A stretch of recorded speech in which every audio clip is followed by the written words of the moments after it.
Ẹ káàbọ̀ sí orí ètò, mo ń kí wa. Okay.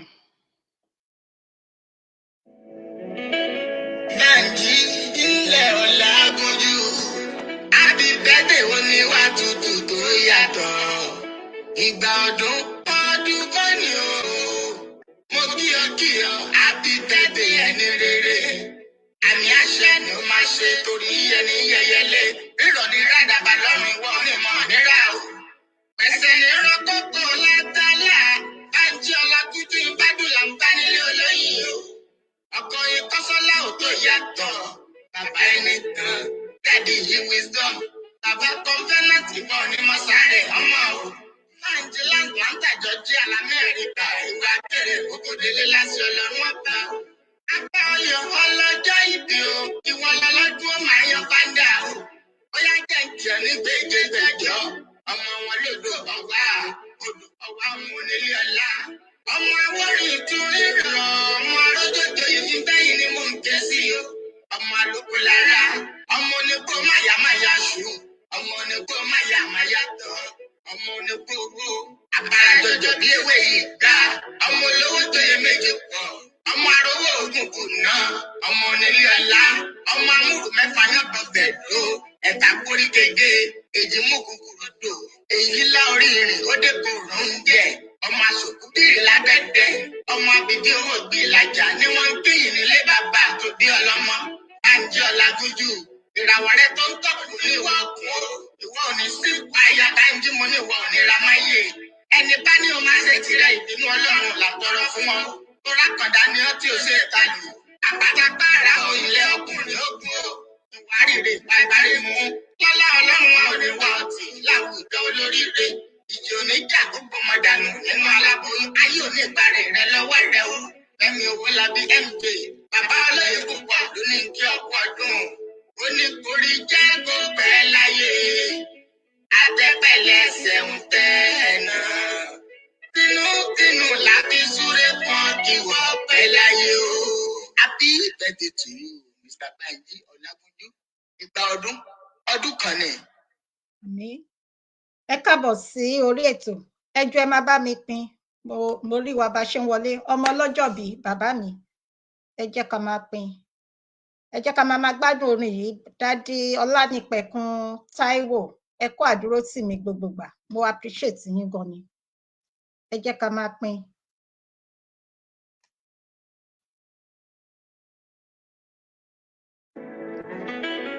Bánjí ilẹ̀ Ọlágúnjú, happy birthday wo ni wá tutù tó yàtọ̀. Ìgbà ọdún kan ni o, mo kí ọ, happy birthday ẹni rere. Àmì àṣẹ ni ó máa ṣe torí ẹni yẹyẹlé. Rírọ̀ ní rádàbà lọ́rùn ìwọ ni mọ̀ nírà o. Pẹ̀sẹ̀ ní rọ́kókó látàlá, Bánjí Ọlágúnjú ìbádùn là ń bá nílé olóyìn o. Ọkọ Kọ́sọ́lá ò tó yàtọ̀, bàbá ẹni tán, dádì yìí wisdom, bàbá kọ́ńfẹ́nàtì bọ̀ ní mọ́sáré ọmọ o. Bánjí Atlanta Georgia l'Amẹ́ríkà, ìwà kéré òkòdélé láti ọlọ́run ọ̀tá o. Apá ọyọ̀ ọlọ́jọ́ ìbí o, ìwọ lọ́lọ́dún ó máa yan báńdà o. Ó yá jẹ́ ìjọ ní gbèjègbèjọ́, ọmọ wọn lòdò ọ̀wá, odò ọ̀wá ọmọ onílé ọlá. Ọmọ awọ́rin tún ríran, ọmọ arójòjò yìí bẹ́yìn ni mò ń ké sí o. Ọmọ àlòkù lára, ọmọ onígbó máyàmáyà ṣù, ọmọ onígbó máyàmáyà tọ̀, ọmọ onígbó owó. Àbárajọjọ bí ewé yìí ga, ọmọ olówó tó yẹ méjì pọ̀, ọmọ arówó ogun kò ná, ọmọ onílé ọlá, ọmọ amúrù mẹ́fà yàn bọ̀bẹ̀ ló, ẹ̀ta kórí kége, èjì mú kúkúrú dò, èyí lá orí rìn ó dé kò rún jẹ.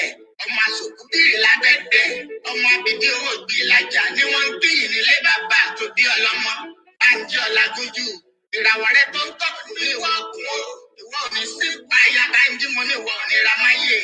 Ẹni bá ní o máa ṣe tirẹ̀ ìbínú Ọlọ́run làtọrọ fún ọ. Tó rákàndá ni ó tí o ṣe ẹ̀ta lù. Àpáta pààrà o ilé ọkùnrin ogun o. Ìwà rírè ìparí mú. Lọ́lá Ọlọ́run ò ní wá ọtí láwùjọ olóríire. Ìjì oníjà gbogbo ọmọ dànù nínú aláboyún ayé òní ìparí rẹ lọ́wọ́ rẹ o. Fẹ́mi Owólabí MJ, bàbá olóyè púpọ̀ ló ní kí ọkọ̀ ọdún ó ní kórí jẹ́ kó pẹ́ láyé àtẹ́pẹ̀lẹ́sẹ̀ ń tẹ́ ẹ̀ náà tinútinú láfi súré kan kí wọ́n pẹ́ láyé o. Happy birthday to you, Mr. Banji Ọlágúnjú. Ìgbà ọdún kan ni. Mo ń kí wa bí a ṣe ń wọlé, ẹ máa bá mi pín ètò. Ẹ kú tiyín o, Adélẹ́yẹ Omídìran, ẹ kú tiyín. Mi ò tí ì ní ààyè tiyín nísìn. Ṣé ti gbọ́? Banji ilẹ̀ Ọlágúnjú. Happy birthday oníwà tútù tó yàtọ̀. Ìgbà ọdún kan ni o. Mo kí ọ, happy birthday ẹni rere. Àmì àṣẹ ni ó máa ṣe torí ẹni yẹyẹlé. Rírọ̀ ní rádàbà lọ́rùn ìwọ mímọ́ nírà o. Pẹ̀sẹ̀ ní rọ́kọ̀kọ̀ látàlá. Banji Ọlágúnjú ìbádùn là ń bá nílé olóyìn o. Ọkọ Ìkọ́sọ́lá ò tó yàtọ̀. Bàbá ẹni tán. Daddy yí wisdom. Bàbá Covenant ìwọ ni mo sáré ọmọ o. Banji Atlanta Georgia l'Amẹ́ríkà. Ìwà kéré kókòdélé láti Ọlọ́run ọ̀tá o. Apá ọyọ ọlọ́jọ́ ìbí o. Ìwọ lọ́lọ́dún ó máa yan pàǹdà o. Ó yá jẹ̀ǹtì ọ̀ ní gbèjè gbẹ̀jọ́. Ọmọ wọn lòdò ọgbà ọmọ onílé ọlá. Ọmọ awórin tún rírọ̀. Ọmọ arójòjò yìí bẹ́yìn ni mò ń ké sí o. Ọmọ àlùkò lára. Ọmọ oníkó máyàmáyà ṣù. Ọmọ oníkó máyàmáyà tọ̀. Ọmọ oníkó owó. Àbáradọjọ bí ewé yìí ká. Ọmọ olówó tó yẹ méjì pọ̀. Ọmọ arówó òkùnkùn náà. Ọmọ onílé ọlá. Ọmọ amúlù mẹ́fà yàn bọ̀bẹ̀ ló. Ẹ̀ka kórí kége. Èjì mú kúkúrú dò. Èyí láorí rìn ó dé kòrò ń jẹ. Ọmọ àsòkú bíi lábẹ́dẹ̀. Ọmọ abìdí owó ìgbìlàjà ni wọ́n ń kíyìn nílé bàbá tó bí ọlọ́mọ. Banji Ọlágúnjú. Ìràwọ̀ rẹ tó ń tọ́kù ní ìwọ ọkùn o. Ìwọ ò ní sí àyà Banji mo ní ìwọ ò ní ra máyé. Ẹni bá ní o máa ṣe tirẹ̀ ìbínú Ọlọ́run làtọrọ fún ọ. Tó rákọ̀dá ni ó tí o ṣe ta lù. Àpátápá ara o ilé ọkùnrin ó kú o. Ìwà rírè bàbáre mú. Lọ́lá Ọlọ́run wa ò ní wá ọtí láwùjọ olóríire. Ìjì oníjà kúkú máa dànù nínú aláboyún. Ayé ò ní parí rẹ lọ́wọ́ rẹ o. Fẹ́mi Owólabí MJ. Bàbá olóyè púpọ̀ ló ní kí ọkọ̀ ọdún. Ó ní kórí jẹ́ kó pẹ́ láyé. Àtẹ́pẹ̀lẹ́sẹ̀ ń tẹ́ ẹ̀ náà. Tinútinú láfi súré kan kí wọ́n pẹ́ láyé o. Happy birthday to you, Mr. Banji Ọlágúnjú. Ìgbà ọdún kan ni. Mo ń dúró de àwọn tèmi kí wọ́n wọlé ni. Ẹ káàbọ̀, mo ń kí gbogbo wa bí ẹ ṣe ń wọlé. Ẹ ṣé.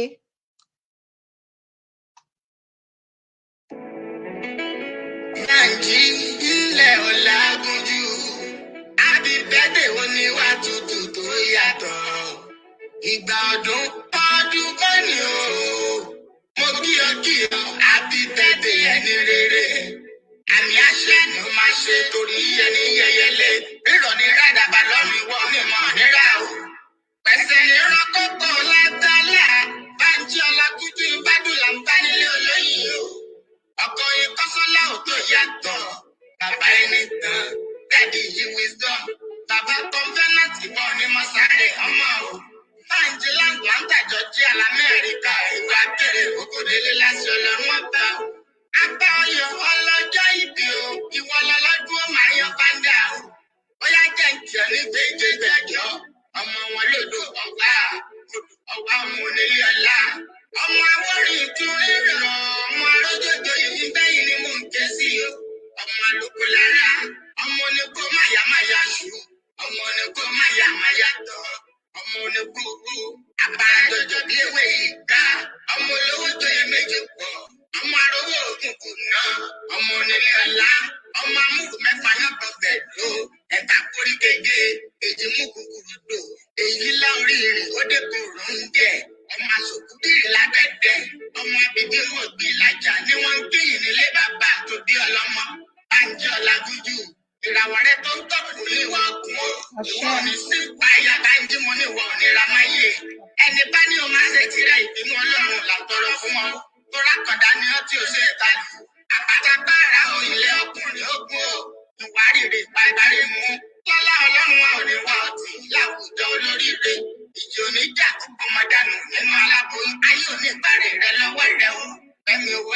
MJ bàbá olóyè púpọ̀ ló ní kí ọkọ̀ dùn ó ní kórí jẹ́ kó pẹ́ láyé adẹ́pẹ̀lẹ́sẹ̀ ń tẹ́ ẹ̀ náà tinútinú la fi súré kan kí wọ́n pẹ́ láyé o.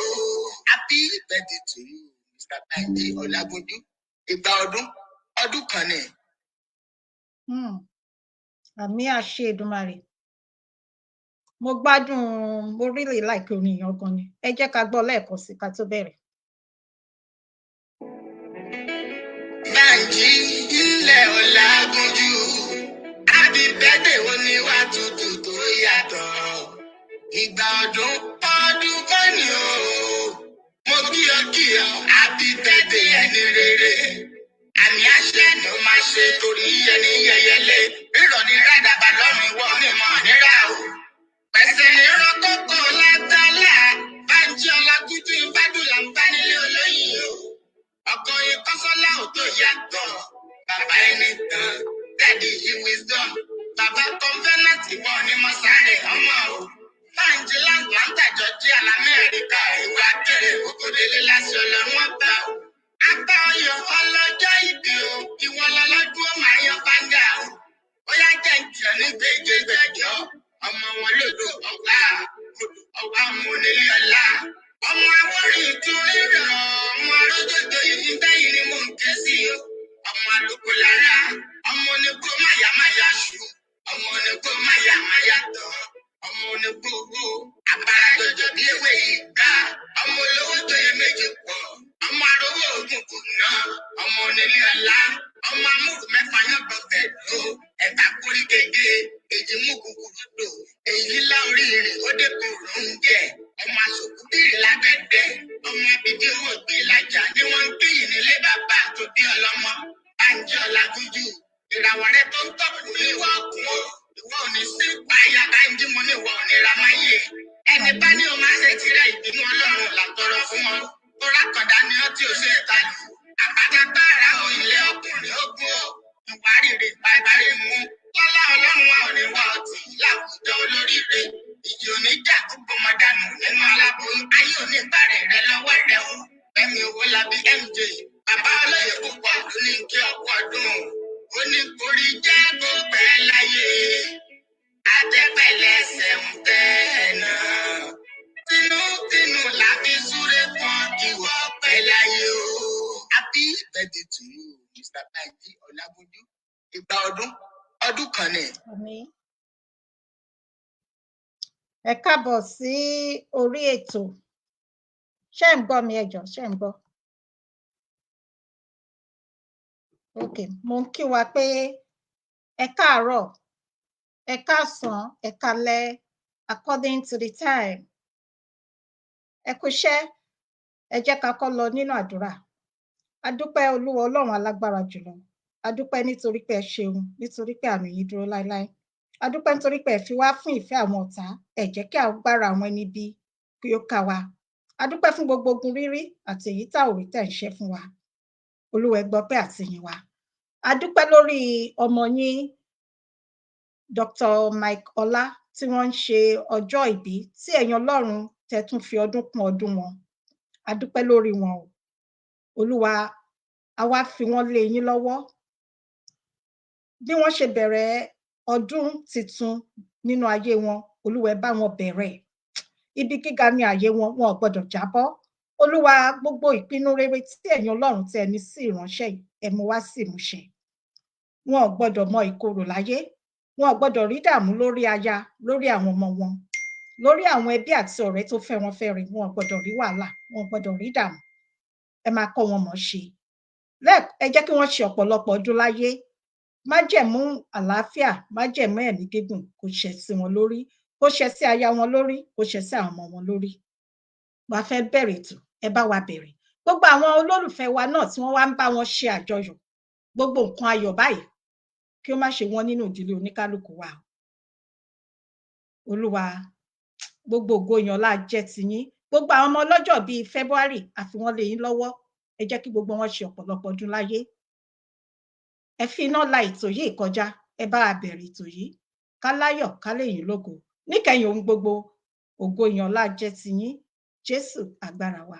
Àmín, àmín. Ẹ káàbọ̀ sí orí ètò. Bí ẹ ṣe ń wọlé, ẹ jọ̀ọ́ ẹ má gbàgbé, ẹ má bá wa pín ètò yìí.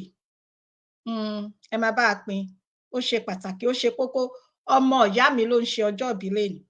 Bàbá mi, ọ̀gá mi, ọmọ ìyá mi. Ẹ jọ̀wọ́, a máa mọ wíìs ta ni wọ́n ń pè ní Dr. Michaela, ta ni ẹ máa gbọ́ wíníwíní ọ̀rọ̀. Ẹ jọ̀ọ́ ẹ bá mi pín ètò níbi tẹ́ bá lè rí pín dé. Mo dúpẹ́. Ẹ jẹ́ ká kọ́ gbọ́ orin orílẹ̀-èdè wa.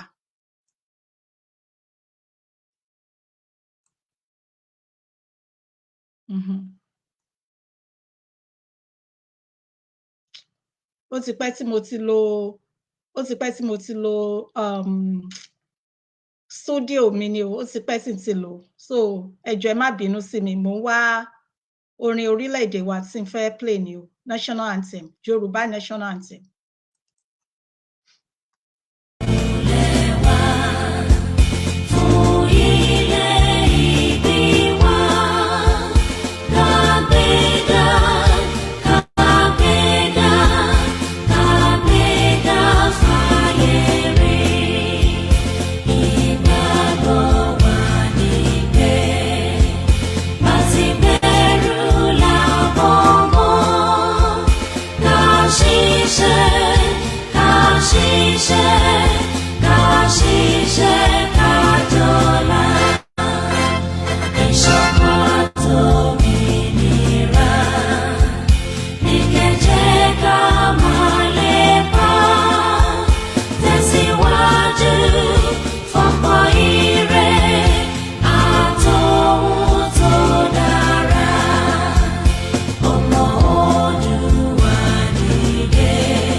Àti èmi ni ògo adúláwọ̀. Lẹ́ẹ̀kan sí mo kí wa, mo kí yín bí ẹ ṣe ń wọlé. Mi ò rí kọ́mẹ̀ntì yẹn ṣá. Ọmọ ọlọ́jọ́ ìbí Dr. Michaela, ẹ káàbọ̀ sórí ètò. Ẹ ṣé. Daddy Ọlánìpẹ̀kun Táíwò, God bless you sir. Ẹ kú gbogbo ìgbà, ẹ kú àdúrótì mi, Daddy Ọlánìpẹ̀kun Táíwò, mo mọ̀ lórí o. Màmá mi Wẹ̀mí Adésànyà, ẹ káàbọ̀ mà. God bless you ma. Daddy Dúrójayé Táíwò, God bless you daddy. Daddy Kúnlé Adéyẹmí èèyàn yìí, ẹ ṣé mo dúpẹ́. Ọ̀gbẹ́ni Adélẹ́yẹ Omídìran, ẹ mọ̀ mí rí, ẹ má dá mi lẹ́jọ́. Tẹ́ bá ṣe ti gbọ́, ẹ má dá mi lẹ́jọ́. Ẹ ní right sí nǹkan tẹ́ bá believe pẹ̀lú olórí yín, Madam Onitiri, just like bẹ́ẹ̀mi náà ṣe ní right lórí nǹkan tí mo gbàgbọ́. So ẹ jọ̀wọ́, ìwọ̀ fún ìtẹ́lọ́rùn, tí ò bá tẹ́ yín lọ́rùn, ẹ má wá síbí báyìí, kẹ́ máa fún mi ní kọ́mẹ̀ntì sọnù. Ṣé ti gbọ́?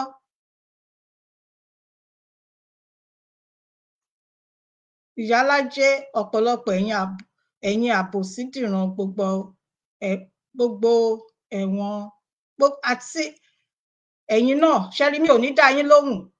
Ọ̀rọ̀ yín, ṣẹ́rí ọ̀gbẹ́ni Adélẹ́yẹ Omídìran, ẹ má jẹ́ kí n ṣẹ́ èpè fún yín, torí èpè tẹ́ wá síbí báyìí tẹ́ wá ń ṣẹ́ back to sender. Àṣẹ wà ní ẹnu mi. Ṣé ti gbọ́? Mo ní right bí mo ṣe sọ, nǹkan tó bá wù mí ni mo lè sọ. Ẹ ní right láti believe nínú Madam Onitiri, mo dẹ̀ ní right láti believe nínú nǹkan tí mo gbé dání. Ṣé ti gbọ́? Ìwọ̀ fún ìtẹ́lọ́rùn, ẹ má wá láti wá síbí báyìí láti máa kọ́mẹ̀ntì sọnù. Nígbà kan rí, mi ò tí lọ síbi ọ̀rọ̀ Onitiri nísìn, Madam Onitiri nísìn. Ṣé ti gbọ́? Ẹ jọ̀wọ́ torí Ọlọ́run, mi ò bá tìjà wá, ọ̀rọ̀ la wá sọ. Màmí Janet Daramola, mi ò ní wá yín tì màmí. God bless you màmí, ẹ ṣé mà. Mọ́mì mi Olúwajọmílójú Àfìsúrò, ẹ káàbọ̀ sórí ètò. God bless you mọ́mí. Daddy Awo Fájìmí Adékúnlé Fáwùṣ, ẹ ṣé mo dúpẹ́. My beautiful mommy Ìyábọ̀dé Oyèrìndé, mo kí yín o. God bless you ma.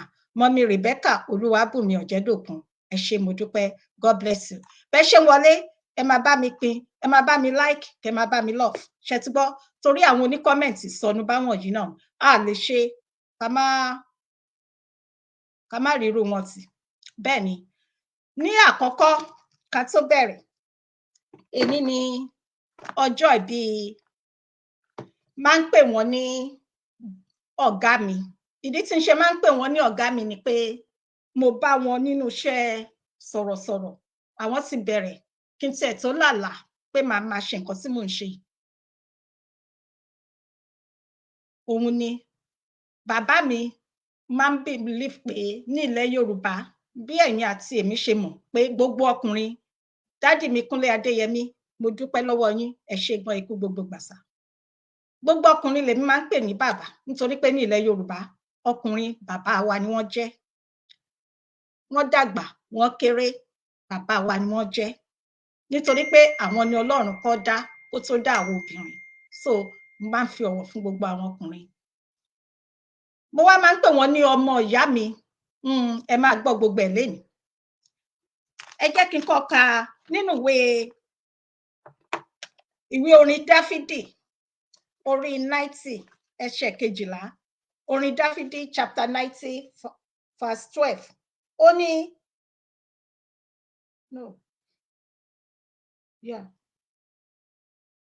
bẹ́ẹ̀ ni kí ìwọ kí o kọ́ wa láti máa ka iye ọjọ́ wa, kí àwa kí o lè fi ohun ọkàn wa sí ipa ọgbọ́n. Ṣé gbọ́? Bẹ́ẹ̀ ni ìwé mímọ́ nínú ìwé orin Dáfídì, Psalm chapter 90 verses 12. Orin Dáfídì 90 ẹsẹ̀ 12. Bẹ́ẹ̀ ni kí ìwọ kí ó kọ́ wa láti máa ka iye ọjọ́ wa. Ó máa ń dára, ìdí tá a ṣe ní láti máa ṣe kíni, láti máa ṣe ayẹyẹ ọjọ́ ìbí, láti máa kọ́ wa, láti máa ka iye ọjọ́ wa, láti jẹ́ ká mọ̀ wípé ọdọọdún, nígbà tí Ọlọ́run fún wa ní orí ọ̀fẹ́, tó fún wa ní àǹfààní láti wà lálàáfíà, ká wà láyé, ká wà láàyè. Nítorí pé ọ̀pọ̀lọpọ̀ ni àwọn ẹgbẹ́ wa, ọ̀pọ̀lọpọ̀ làwọn tí wọ́n dìjọ bí wa ní ọjọ́ kan náà, ọ̀pọ̀lọpọ̀ làwọn tí wọ́n dìjọ bí wa lọ́dún kan náà, tí wọ́n ti lọ, wọ́n ti fi ilẹ̀ bora bí aṣọ. Kì í ṣe pé àwa dára jù wọ́n lọ, kì í ṣe pé àwa mọ̀ ṣe jù wọ́n lọ, kì í ṣe pé wọ́n dẹ́ṣẹ̀ jù wá lọ, ṣùgbọ́n àánú lèmi àtẹ̀yin rí gbà. Ìdí tá a ṣe ní láti máa ṣe kíni, láti máa ṣe ayẹyẹ ọjọ́ ìbí wa ní ọdọọdún, láti máa fi ẹ̀mí ìmoore hàn lọ́dọ̀ Ọlọ́run, nítorí pé ó ń jẹ́ ká mọ̀ wípé ẹ̀yin àtèmi à ń súnmọ́, nítorí pé àjò òun ni ayé yìí. Àwa nájà ni, ọjà la wá ná. Mo gbà ládùúrà pé a máa gbó, a máa tọ́. Kò sí bí ènìyàn ṣe lè pẹ́ tó ní ayé yìí. Ọjọ́ kan a máa lọ jíṣẹ́ fún Ọlọ́run tó ṣẹ̀dá ẹ̀yin àti mi.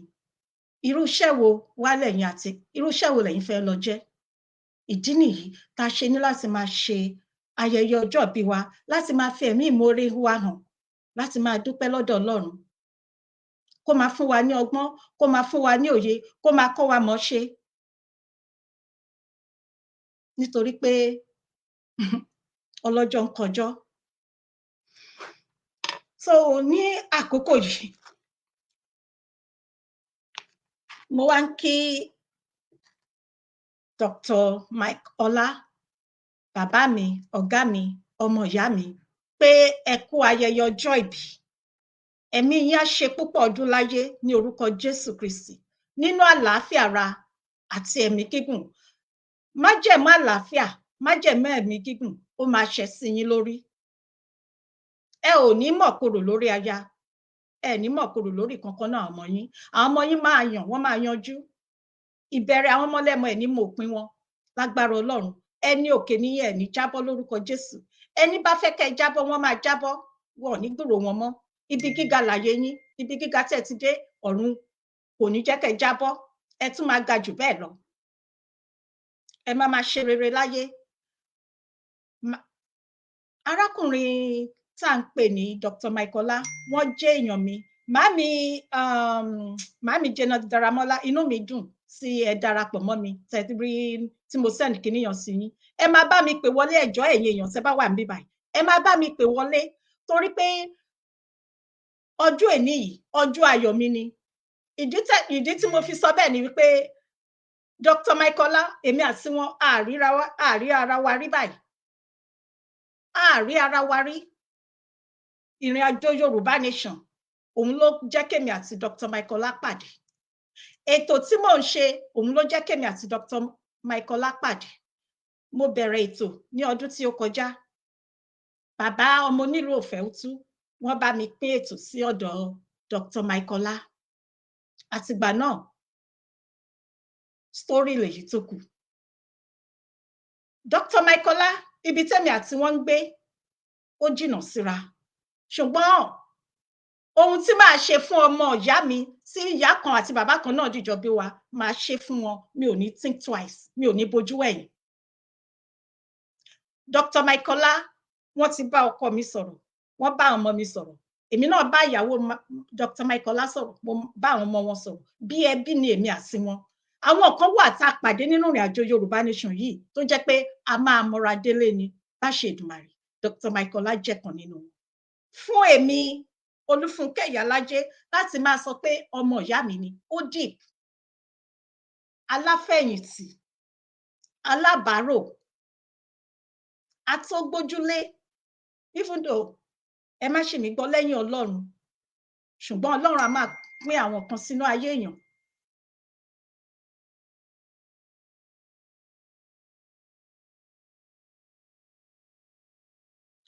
Dr. Michaela, wọ́n jẹ́ ẹnìkan tó jẹ́ pé máa ń sọ pé orí rere lórí èmi o, orí rere láti bá pàdé. Wọ́n sábà tún sọ pé mọ́níyàn mọ́níyàn mọ́níyàn, ènìyàn ló mú ní mọ́níyàn, Yorùbá Nation ló jẹ́ kí n mọ̀ yín o. Dr. Michaela, Yorùbá Nation òun ló jẹ́ kémi àti yín mọ́ra èèyàn yìí. Ok, mo bẹ̀rẹ̀ nínú Yorùbá Nation, mo bẹ̀rẹ̀ sí ní campaign. Mi ò ṣe rí. Ó wo Ọlọ́run, ẹni tọ́lọ́run fẹ́ òun ló máa ń pè, òun ló máa ń yàn. Mo dúpẹ́ nítorí pé mo rí àánú gbà lọ́dọ̀ Ọlọ́run. Dr. Michaela, wọn ò mọ̀ mí rí. Wọ́n wá message mi through messenger lórí Facebook. Wọ́n rí pé mo nílò àwọn nǹkan kan. Àwọn ni ẹni àkọ́kọ́. Wọ́n ní okay, Ìyálájé, mo dìídì lo studio yìí ni. Ṣẹ́rí kínní, ẹ wo kínní Yorùbá talk show Fúnkẹ́ Ìyálájé. Dr. Michaela ni wọ́n bá mi ṣe láì gba kọ́bọ̀.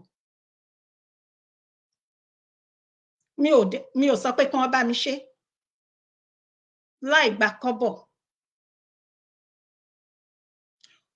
Ojúmọ́ ọjọ́ kan kò lè mọ́ kí èmi àti Dr. Michaela ká má sọ̀rọ̀. Tí wọn ò bá gbúrò mi, wọ́n á pè mí, wọ́n á sọ pé tá a bá sọ̀rọ̀ lọ́jọ́ kan tó bá dọjọ́ kejì, wọ́n á ní ṣé mo wà okay. Mi ò gbowó fún wọn, ṣùgbọ́n ìfẹ́, ẹ máa rí pé ìfẹ́ ọmọ ọ̀yà, ẹ gbọ́ mi dáadáa, ìfẹ́ ọmọ ọ̀yà. Mo wá fẹ́ kí ẹ̀yin ìyá olóríire, ẹ̀yin ìyá alálùbáríkà, ẹ̀yin abiyamọ tòótọ́, ẹ jọ̀wọ́ ẹ máa bá mi pè. Ẹ bá mi pè kẹ́ máa bá mi súre, ẹ bá mi ṣe àdúrà fún arákùnrin yìí, Dr. Michaela, pé bí wọ́n ṣe tún bẹ̀rẹ̀ ìrìn àjò tuntun mìíràn nínú ìgbésí ayé wọn, kí Ọlọ́run kó jọ̀wọ́ kó bá wọn àánú ní gbogbo ọ̀nà gbogbo.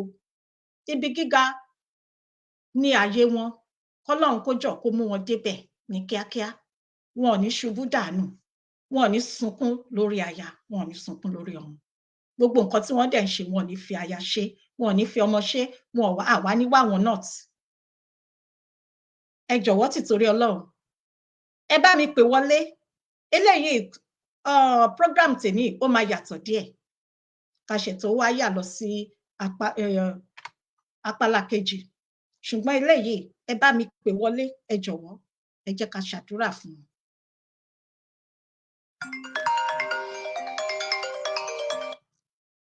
Màámi abiyamọ tòótọ́, màámi Dáramọ́lá, ẹ ṣé mo dúpẹ́ màámi.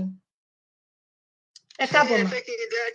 kí n bá wọn sọ̀rọ̀ báyìí. bẹ́ẹ̀ ni ẹ bá mi bá wọn sọ̀rọ̀ ẹ ṣé mà. Ẹ káalẹ́ o, ẹ káàsán o, ẹ kúrọ̀lẹ́ o, gbogbo ilé according to ibi tí kálukú bá wà. Ẹ ǹlẹ́ o, ọ̀gá Michael Ọlá ẹ̀yin ni mo fẹ́ kí o, ọmọ ọlọ́jọ́ bí. Happy birthday to you. Ẹ̀mí yín á ṣe púpọ̀ láyé. Àmín. Ẹ kú ọdún ìní o, ojú yín á máa rọ́dún o. Àmín. Ẹ dẹ̀ kú jẹ́ Yorùbá nation. Ẹ ní fọmọ ṣe ẹ ní Àmín. fàwọ̀yà ṣe o. Àmín Jésù. Ẹ kú iṣẹ́ ńlá gan gidigidi nítorí iṣẹ́ gidi lẹ̀ ń ṣe. A dúpẹ́ lọ́wọ́ yín o. Ẹ dẹ̀ kú àtìlẹ́yìn ìyálájì o. Ohun tó máa yà yín Ọlọ́run ò ní jẹ́ kó wáyé o. Àmín Jésù. Ohun táwọn òfin wọ́n fi máa tẹ́ lọ́wọ́ yín wọn ní ṣe o. Àmín. Ọlọ́run tó ní ayé àti ọ̀run á máa tì yín lẹ́yìn o. Àmín. Ẹ ní sọ̀rọ̀ sọ. Àmín. Ẹ dẹ̀ ní ṣì wú o. Àmín. Gbogbo tẹ́ ẹ̀ ṣe o kò ní bọ́ máa ráyé nínú o. Àmín. Ẹ̀mí yóò gùn ẹ Àmín. pẹ́pẹ́pẹ́pẹ́pẹ́ o. Àmín. Ẹ̀mí dágùn láyé ẹ̀mí yóò ní gúngún ya o. Àmín. Ẹ ní dàgbà ya. Àmín. Àgbárí lẹ́dà o. Àmín. Orílẹ̀-èdè olómìnira tí gbogbo wa ń lọ nílẹ̀ Yorùbá wa Ọlọ́run á mú wa débẹ̀ láyọ̀ o. Àmín. Wọ́n jọ ọmọ olóògùn bẹ́ẹ̀ ni ṣùgbọ́n wọn ò ní gbé sí pẹ̀lú ìyá ẹ̀. Àmín. Ọlọ́run á dúró tì yín o. Àmín. Gbogbo tẹ̀ ń ṣe kò ní dàrú o. Àmín. Ẹ ṣé o, ẹ kú iṣẹ́ ìlú o, a dúpẹ́ lọ́wọ́ yín o, à ń gbọ́ yín ní gbogbo ìgbà dẹ̀ ń wò yín o. Ẹ ṣé gan-an ni o, ẹ kú ọdún o, ẹ̀mí yín á ṣe púpọ̀ o. Àmín. Ọmọ ọlọ́jọ́ bí tí kò tí ò fẹ́ fún wa lọ́tì mọ́ o, ẹ fẹ́ràn páànù sí pẹ́pẹ́yẹ fún yín o. Ó dáa o, kí yín gan ni o, ó sì dàbọ̀ náà o. Ẹ ṣé màmí, ẹ ṣé. Ẹ wá bá bọ̀ ìyá wa, ẹ kú iṣẹ́ òdu o. Yes ma, ẹ ṣeun, ẹ ṣé gidi gan. A ṣe ṣe fún yín o. Àmín, àmín Jésù, àmín, àmín Ọlọ́run. Ẹ ṣeun gan màmá mi, mọ́mí Janet Daramola, ẹ ṣé ẹ kú àdúró tì mí, mo mọ̀ lóore, God bless you mọ́mí, ẹ ṣé gan mà. Ẹ jẹ́ kí n sáré kí àwọn tí wọ́n ṣẹ̀ wọlé yìí ká tó tẹ̀síwájú. Mo kí dadi mọ́mí Táíwò Edunjọbí, ẹ káàbọ̀ sí orí ètò. Bàbá mi Ọpẹ́ Olúwa ni, God bless you sir. Ìyàwó dádì mi, my beautiful mommy, mọ́mí Àlùkò Olúwatósìn, ẹ ṣé, God bless you ma, ẹ káàbọ̀ sí orí ètò. Ẹ jọ̀wọ́, ẹ bá mi pè wọlé, ẹ bá mi ṣe àdúrà. Tí n bá rẹ́nìkan àbí méjì sí tẹ́ bá lè pè wọlé láti bá mi ṣe àdúrà fún ọmọ ìyá mi àtàtà, Dr. Michael, inú mi máa dùn. Ẹ ṣé. Irú eléyìí báyìí la máa rí o. Mo ti sọ pé ní orí ètò yìí, àwọn bàbá mi, àwọn tọ́lọ́run fi jíkí mi, àwọn aláfẹ̀yìntì mi, àwọn èjìká. Ẹ káàbọ̀ sí orí ètò, ẹ dá orúkọ yín sà. Ẹ káàárọ̀ àbí ẹ káalẹ́ o, orúkọ mi ni Pásítọ̀ Oyíndàmọ́lá Babátọ́pẹ́ Ọlásùnkànmí. Mo fẹ́ kí bàbá mi Dr. Michael fún ọjọ́ ìbí wọn. Bàbá ẹ wọ́n dọ̀n fún mi, bàbá mi ẹ̀rọ òbodò, màá pè yín padà tí wọ́n bá ti kúrò lórí aago. Ẹ go ahead sà. Yes, mo fẹ́ kí wọ́n pé ìgbà ọdún kan ní o. Àmín. Long life prosperity. Àmín. May the Lord God of supernatural grant you your heart desire in the mighty name of Jesus. Àmín. Throughout this year shall be for greater glory in the mighty name of Jesus. Àmín. As you are celebrating your birthday today shall be a memorable day. Àmín. That you will ever remember for good in the mighty name of Jesus. Àmín. Every good thing that you lay your hand upon, because you have been a good brother to me, and you have been so good to my family, heaven will continue to be good to you in the mighty name of Jesus. Àmín. Everything that you lay your hand upon shall prosper in the name of Jesus. Àmín. Dr. Mike Ola, anywhere you go, you are right now. I want the King of Kings, the Lord of Lords, to come to bless you. A blessing that cannot be quantified. Heaven will bless you in the mighty name of Jesus. Àmín. And the struggle of Oludua that God has given you the power to be part of, you in fact, when it's time for the glory of the Yoruba land, right, to shine, you shall shine with us in the mighty name of Jesus. Amen. Throughout this year, it shall be from glory to glory in the name of Jesus. Amen. From blessing to blessing in the mighty name of Jesus. Amen. I'm so happy that God has going to, in fact, you are going to remain blessed forever. Amen. I'm so happy to wish you very happy birthday and great things in life in the name of Jesus. Amen. I'm so happy today because I know that God has done a lot of great things in your life, and it shall remain permanent by fire in the mighty name of Jesus. Amen. So, eba mo kí wọn dáadáa, mo kí yín dáadáa o. Inú mi dùn, ayọ̀ mi kún pé mo mọ ọjọ́ ìní sí ire. Pé ọjọ́ ìní jẹ́ ọdún ayọ̀ fún yín. Kò ń ṣe ọdún ìbànújẹ́. Lágbára Ọlọ́run ẹ̀yin àti ìdílé yín, ọ̀run máa tì í lẹ́yìn o. Àmín. Ẹ̀yin ẹni ṣubú dànù lágbára Ọlọ́run gbogbo kẹ́tẹ́ bá dáwọ́lé, ayọ̀ rẹ̀ sí ire o. Àmín. Nínú ìwé àmọ̀dún, nínú owó, nínú ọlá, iyì àti ẹ̀yẹ ẹnu máa jẹ́ tiyín lágbára Ọlọ́run. Ìyá alájẹ́ náà, ọ̀rọ̀ adáyín lọ́lá o. Àmín. Bẹ́ẹ̀ ṣe ràn wá lọ́wọ́, ọ̀rọ̀ máa ràn yín lọ́wọ́ o. Àmín. Ṣé tó máa gbélé yín lọ́wọ́ náà bẹ́ẹ̀ ti ń ṣe nínú ọ̀kọ̀ọ̀kan àti nínú ìfẹ́, ọ̀rọ̀ afẹ́ yín náà sí ire lágbára Ọlọ́run. Àmín Jésù. Ẹ̀yà ti délé yín náà, ọ̀rọ̀ máa pẹ̀lú yín ọ̀rọ̀ mi kò ní fi í sílẹ̀ o. Àmín Jésù. Lágbára Ọlọ́run, ọ̀tẹ̀ ìfẹ́ sí ire látẹ̀yìn lọ́wọ́ lágbára Ọlọ́run. Àmín. Ẹ ṣé gan, God bless you. You too, sir. Ẹ ṣé gan. Ẹ ṣé gan ni, sir. Okay, ma, ẹ ṣé ma. God bless you, sir. Yes, ma. Ẹ ṣé. Mo rí mọ́mì mi Abímbọ́lá Onífádé. Ẹ káàbọ̀ mà. God bless you, mọ́mì. Ẹ jẹ́ kí n pe àwọn bàbá mi kan tún nìyí o. Bàbá mi Ọ̀túnba Ẹ̀rọ̀bodò. Tí n bá ń sọ pé mo hàdí Ẹ̀rọ̀bodò yan, mo hàdẹ̀ sí ẹ̀yìn orúkọ mi. Mo yá lọ́wọ́ bàbá mi yìí ni o. Bàbá, mo wà lórí program ní sa o. Ẹ a ní ká ṣàdúrà fún bàbá wa tó ń ṣe Ẹ mà ṣe o. Ẹ jọ̀ọ́ ẹ dárúkọ yín sà kí wọ́n fi lè mọ̀. Èmi fún àmì ní Ọ̀túnba Ẹ̀rọ̀bodò. Wọ́n sì nífẹ̀ẹ́ lòmí ìṣe mí. Àmín, àmín Jésù, àmín. Bàbá wa Máìkọ́lá, mo bá yín ọ̀lẹ́. Mo dẹ̀ ń gba aládùúrà wípé ẹ ṣe ọ̀pọ̀lọpọ̀ láyé. Àmín. Iṣẹ́ tẹ́ ẹ ṣe lórílẹ̀ Yorùbá yìí lágbára Ọlọ́run, ẹ jèrè ẹ̀ dáadáa. Àmín Jésù. Wọn ò ní jẹ́ lẹ́yìn yín. Àmín. Tá a bá ti ń gbẹ́nu wọ Yorùbá ní ṣẹ̀bá ìpè ilẹ̀ wa ni a ti jókòó pẹ̀lú ayọ̀ àtàláfíà àdéhùn ayé tì. Àmín Jésù. Gbogbo bẹ́ẹ̀ ṣe fìkan bọ̀kan nú tó ṣe wípé bó ṣe rí lẹ ṣe máa ń sọ lẹ ṣe máa ń là lágbára Ọlọ́run Elédùmarè ayé ò ní kọ òun yín. Àmín Jésù. Gbogbo àwọn tó nílé ayé wọ́n máa wà pẹ̀lú yín. Gbogbo yìí tẹ́ bá ti ń sọ Ọlọ́run Elédùmarè á jẹ́ kó máa jẹ́ àlàáfíà lára àwọn ènìyàn. Àmín. Ẹ ti ń sọ, inú wa ti ń dùn, a ti ń gbé yín lárugẹ. Ní tó máa mú kẹ́ sọ ká má máa sọ wípé ta ló ń sọ̀rọ̀ kò ní jẹ́ ti yín mọ́. Àmín Jésù. Ẹ pẹ́pẹ́pẹ́ Àmín. láyé lágbára Ọlọ́run. Àwọn bàbá wa wọ́n ní ìdádì kì í já wọn lẹ́yìn ẹ̀kú. Bàbá mi, ẹ pẹ́ láyé. Àmín. Ikú kan ò ní pa yín. Àmín. Torí pé gbogbo ikú á máa foríjì yín, àrùn á máa foríjì Àmín. yín, Àmín. àlàáfíà á máa fi lé yín ṣe ibùgbé. Àmín. Bẹ́ẹ̀ bá máa lo ìgbà ọdún láyé pẹ̀lú àlàáfíà ní ẹ̀fẹ̀ ẹ̀fì ìrìṣẹ́ owó yín pẹ̀lú àṣẹ Ọlọ́run. Àmín. Ẹ ní rí ìdààmú nílé ayé yín o, Àmín. àti gbogbo àtẹ̀yìn àtàwọn ẹbí àtọmọ lágbára Ọlọ́run. Àmín. Akànní ká ṣe wẹ́rẹ́ ni. Wow. Bẹ́ẹ̀ ṣe ń ṣe náà ní kí ṣe rọra máa ṣe. Bàbá mi, inú wa ń dùn sí yín bẹ́ẹ̀ ṣe ń ṣe. Ẹ ń ṣe àwọn àpọ̀dà. Ẹ ń ṣe àwọn tí ọpọlọ wọn tó dàbí ẹni wípé kòròfo ló wà bẹ́ẹ̀. Bó ṣe rí lẹ ṣe ń là á, bó ṣe yẹ ká tọ̀ náà lẹ ṣe ń tọ̀. Inú wa sì ń dùn sí gbogbo ọmọ Yorùbá. Wọ́n ní ká máa kí yín. Wọ́n ní ohun tí ń jẹ́ ayọ̀ kò ní tán ní ọ̀dẹ̀dẹ̀ yín. Àmín. Nítorí wípé bẹ́ẹ̀ ṣe ń sọ inú àwa èèyàn ń dùn. Ẹ ń jẹ́ kí a mọ ojú ọ̀nà yàtọ̀ sáwọn tó ń tì wá sí ibi tí ò yẹ kán tì wá sí. Nítorí ìdí èyí, Ọlọ́run ọba á máa wà pẹ̀lú yín o, á máa ṣàtìlẹ́yìn. Níwájú lẹ́yìn á lè máa gbénu yín ẹ̀ ní sísọ o. Àmín. Gbogbo ọ̀rọ̀ tẹ́ bá sọ àlàáfíà lá máa jẹ́ lára gbogbo àwọn ọmọ ẹ̀dá èdè káàkiri gbogbo àgbáyé. Àmín. Ẹ ṣeun bàbá mi o, Àmín. ẹ̀mí yẹn á ṣe púpọ̀ láyé. Àmín. Lágbára Ọlọ́run, ẹ ní ṣàìsàn, Àmín. ẹ ní Àmín. ṣàárẹ̀, Àmín. agara yín ò dẹ̀ ní dá yín, Àmín. ọpọlọ yín ò ní dọ́bà Àmín. pẹ̀lú àṣẹ Ọlọ́run Elédùmarè. Àmín. Gbogbo ilẹ̀ Yorùbá pátápátá á ṣàlátìlẹ́yìn yín. Àmín. Ẹ túbọ̀ máa bá wa sọ lọ bẹ́ẹ̀. Ọlọ́run á dẹ̀ gbóhùn yín ṣàṣẹ lágbára Ọlọ́run. Ilẹ̀ Àmín. Yorùbá náà láìpẹ́ jọjọ Ọlọ́run á bá wa ṣe. Àmín. Ó wọlá wípé ẹ tún ṣe ọdún yìí. Àwa náà nílẹ̀ Yorùbá a máa gba ilẹ̀ wa pẹ̀lú Àmín. àṣẹ Ọlọ́run. Àmín. Ẹ ṣe gan ni ìyá mi. Àmín. Ó jẹ́ bó ṣe jẹ́. Wow. Ìlú yìí kárọ̀ kúrò mọ́. Ẹ ṣeun gan. Àṣẹ Èdùmàrè. Wow. Bàbá mi Ọ̀túnba Ẹ̀rọ̀bodò. À ń bọ̀ wá sórí yín létà, ẹ ṣé gan, mo dúpẹ́ sà.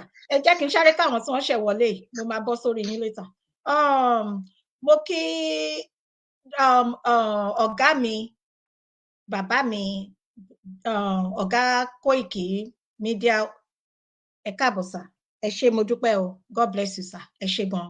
Mo kí bàbá mi Basiru Abdulsalam, ẹ ṣé mo dúpẹ́. Àwọn tí wọ́n ṣẹ̀ wọlé ni mo ṣẹ̀ ń kí o, ẹ jọ̀ọ́ ẹ má bínú. Mo rí mọ́mí Bùnmi lánàá, ẹ ṣé ẹ káàbọ̀. Dádì Akin Gold, ẹ káàbọ̀ sí orí ètò. Dádì mi Fáyanjú Akin Pákà, ẹ ṣé ẹ káàbọ̀ sí orí ètò, ẹ ṣé gan ni. Bàbá mi, ṣé mọ̀ pé mo sọ pé mo ti yá ẹ̀rọ̀bodò síwájú orúkọ mi, mò ń jẹ́ Fúnkẹ́ Ìyálájé Ẹ̀rọ̀bodò orúkọ mi, ọwọ́ bàbá mi yìí ni mo ti yá. Bàbá mi Ọ̀túnba Ẹ̀rọ̀bodò, mo ń bẹ̀ yín ni, yèyé Ogetia, ìyàwó dádì mi, ẹ jọ̀ọ́ ẹ jẹ́ kí n mọ̀ month birthday bàbá mi, yes, ìkan nínú àwọn ògbóná tí ògbóǹtarìgì akíkanjú ọmọ akin Yorùbá bíi Dr. Michael Láyìí náà ni wọ́n ń ṣe gudugudu méje yàyà mẹ́fà. Mo ní àǹfààní àti orí ọ̀fẹ́, mo rí àánú láti bá wọn pàdé nínú ìrìn àjò Yorùbá Nation ní mega rally láti pàdé. Mo dẹ̀ ṣe ládùúrà pé àjọṣe wo ò ní bàjẹ́. Ẹ ṣé mo dúpẹ́. Ẹ káàbọ̀ sí orí ètò, gbogbo ẹ̀yin tẹ́ ti pè wọlé tẹ́ bá a ṣe àdúrà, gbogbo èyí tẹ́ wí àrọ̀ mọ́ lágbára Ọlọ́run. Nǹkan tó dáa náà la máa bára wa ṣe láṣẹ Èdùmàrè. Àwọn èṣù, àwọn àṣetánì ẹ̀dá, wọn ò ní ráyè wọ àárín wa. Ẹ ṣé mọ́mì mi Ìyábọ̀dé Oyèrìndé, ẹ bá mi kó fún wọn mà, ẹ bá mi kó fún wọn, mọ́mì mi Ìyábọ̀dé, ẹ bá mi kó fún wọn. Ẹ ṣé mà. Iṣẹ́ wọn nìyẹn, wọ́n máa lọ sórí platform kan, bọ́ sórí platform míì, wọ́n máa kọ̀ sí nuisance. Ṣé ń gbọ́ mi?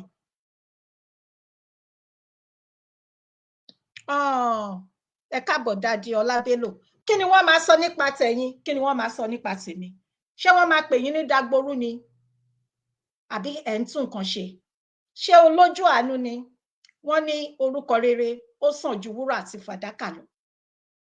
Kì í ṣe nígbà téèyàn bá lọ tán ni ló yẹ kó máa celebrate èèyàn, bí kò ṣe pé nígbà téèyàn wà láyé. Ìgbà téèyàn wà láyé ló yẹ kẹ́ sì mọ̀ wípé tẹ́ bá lọ tán kí ni wọ́n máa sọ nípa ẹ̀yin àti èmi. Gbogbo wa máa dàgbà máa dògbò. Ṣé wọ́n máa sọ pé ẹ̀ ń tún nǹkan ṣe ni àbẹ́ ń ba nǹkan jẹ́? Èwo ni wọ́n máa fi sọ fún yín? Ṣé rí lẹ́nìí? Bí mo ṣe sọ, Dr. Michael wọn gbowó fún mi, wọn fún mi lówó, ṣùgbọ́n wọ́n ní yiniyini kẹ́ni ṣe mí. Yiniyini, nítorí pé ọ̀pọ̀lọpọ̀ làwọn ní ìtàdíjọ pàdé nínú ìrìn àjò Yorùbá yìí tó jẹ́ pé kò ṣe máa sọ ni.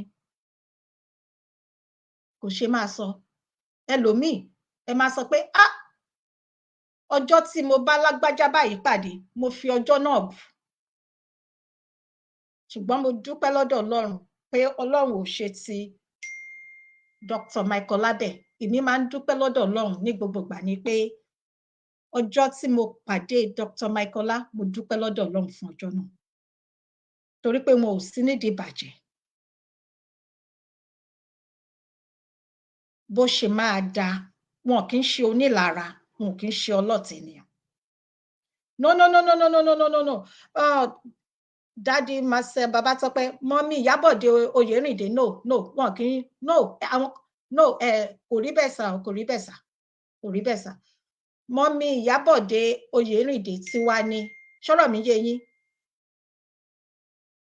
So wọ́n ń dẹ́ nìkan lóhùn ní ẹ̀ka comment yan dáadáa, ṣé ti gbọ́? Ẹ̀ka comment yan dáadáa. So ẹ jẹ́ ká wá tẹ̀síwájú báyìí. Daddy Ọbalanlege Akínwándé Adébáyọ̀, ẹ káàbọ̀ sí orí ètò. Mo kí gbogbo àwọn àgbààgbà nínú ìrìn àjò Yorùbá Nation. Mo kí bàbá wa Professor Banji Akintoye, kí ẹ̀mí wọn kí ó gùn fún wa. Mo kí bàbá wa Dr. Chief Sunday Adéyẹmọ, Olúwa bá wa lọ́rẹ̀ mi wọn. mo kí bàbá chief imam, mo kí gbogbo àwọn àgbààgbà nínú ìrìn àjò Yorùbá nation pátápátá. Èmi ò mọ̀ wọ́n o, Ọlọ́run nìkan ló mọ̀ wọ́n. Ọlọ́run dẹ̀ máa bá wa dá ẹ̀mí gbogbo wọn sí, àwọn tí wọ́n rin ìrìn àjò yìí ní tinútinú tọkàntọkàn. Àwọn tí wọn ò ṣe kí ni, Mayegun, Professor Adeniran and George Akanla are still in Yoruba nation but it's not working. Mo kí gbogbo wọn pátápátá ní kọ̀ọ̀kan pé wọ́n kú iṣẹ́. Wọ́n máa kó wa dé ilẹ̀ lérí láyọ̀ àti àlàáfíà ní àṣẹ Èdùmàrè. A ní wá wọn sí. Wọ́n gbọ́ ìpè Ọlọ́run. Wọ́n dẹ̀ gba ìpè Ọlọ́run. Èmi a máa sọ ní gbogbo ìgbà. Àtìgbà tí mo ti fi ojú mi kan bàbá Bánjí Akíntóyè, mo ní àǹfààní, mi ò bá bàbá sọ̀rọ̀ rí o. Mi ò ní aago bàbá. Kò dẹ̀ sẹ́ni tó rán mi níṣẹ́ bí kò ṣe Ọlọ́run. Mi ò kí ń ṣe wòlíì. Ṣùgbọ́n mò ń bá Ọlọ́run ẹlẹ́dàá rìn. Àtìgbà tí mo ti fi ojú kan bàbá Bánjí Akíntóyè ni mo ti fẹ́ràn bàbá yìí, mo ti respect bàbá yìí. Ó dàbí bàbá mi gangan bí ìgbà tó pé àwọn ni wọ́n bí mi. Torí bàbá lè bí mi, wọ́n ti bá àwọn tó jù mí lọ́mọ, wọ́n lè bí mi lọ́mọ. Mo wo gbogbo nǹkan, gbogbo ọ̀rọ̀, gbogbo ìgbádùn, gbogbo ayé tó yẹ kí bàbá máa gbé. Ṣùgbọ́n bàbá gbọ́ ìpè Ọlọ́run. Ṣé rántí ìtàn Mósè? Bẹ́ẹ̀ gẹ́lẹ́ ló ṣe rí. Ìgbà tí mo kọ́ ka kíníyàn nípa bàbá, tí mo gbọ́ kíníyàn nípa bàbá, wọ́n gbọ́ ìpè Olúwa. Wọ́n wà ní ìlú òyìnbó ní orílẹ̀-èdè Amẹ́ríkà. Ẹ Google lórúkọ bàbá, ẹ máa rí. Èyí kì í ṣe tẹnu, èyí kì í ṣe àsọdùn. Mi ò sọ láti fi gba anything.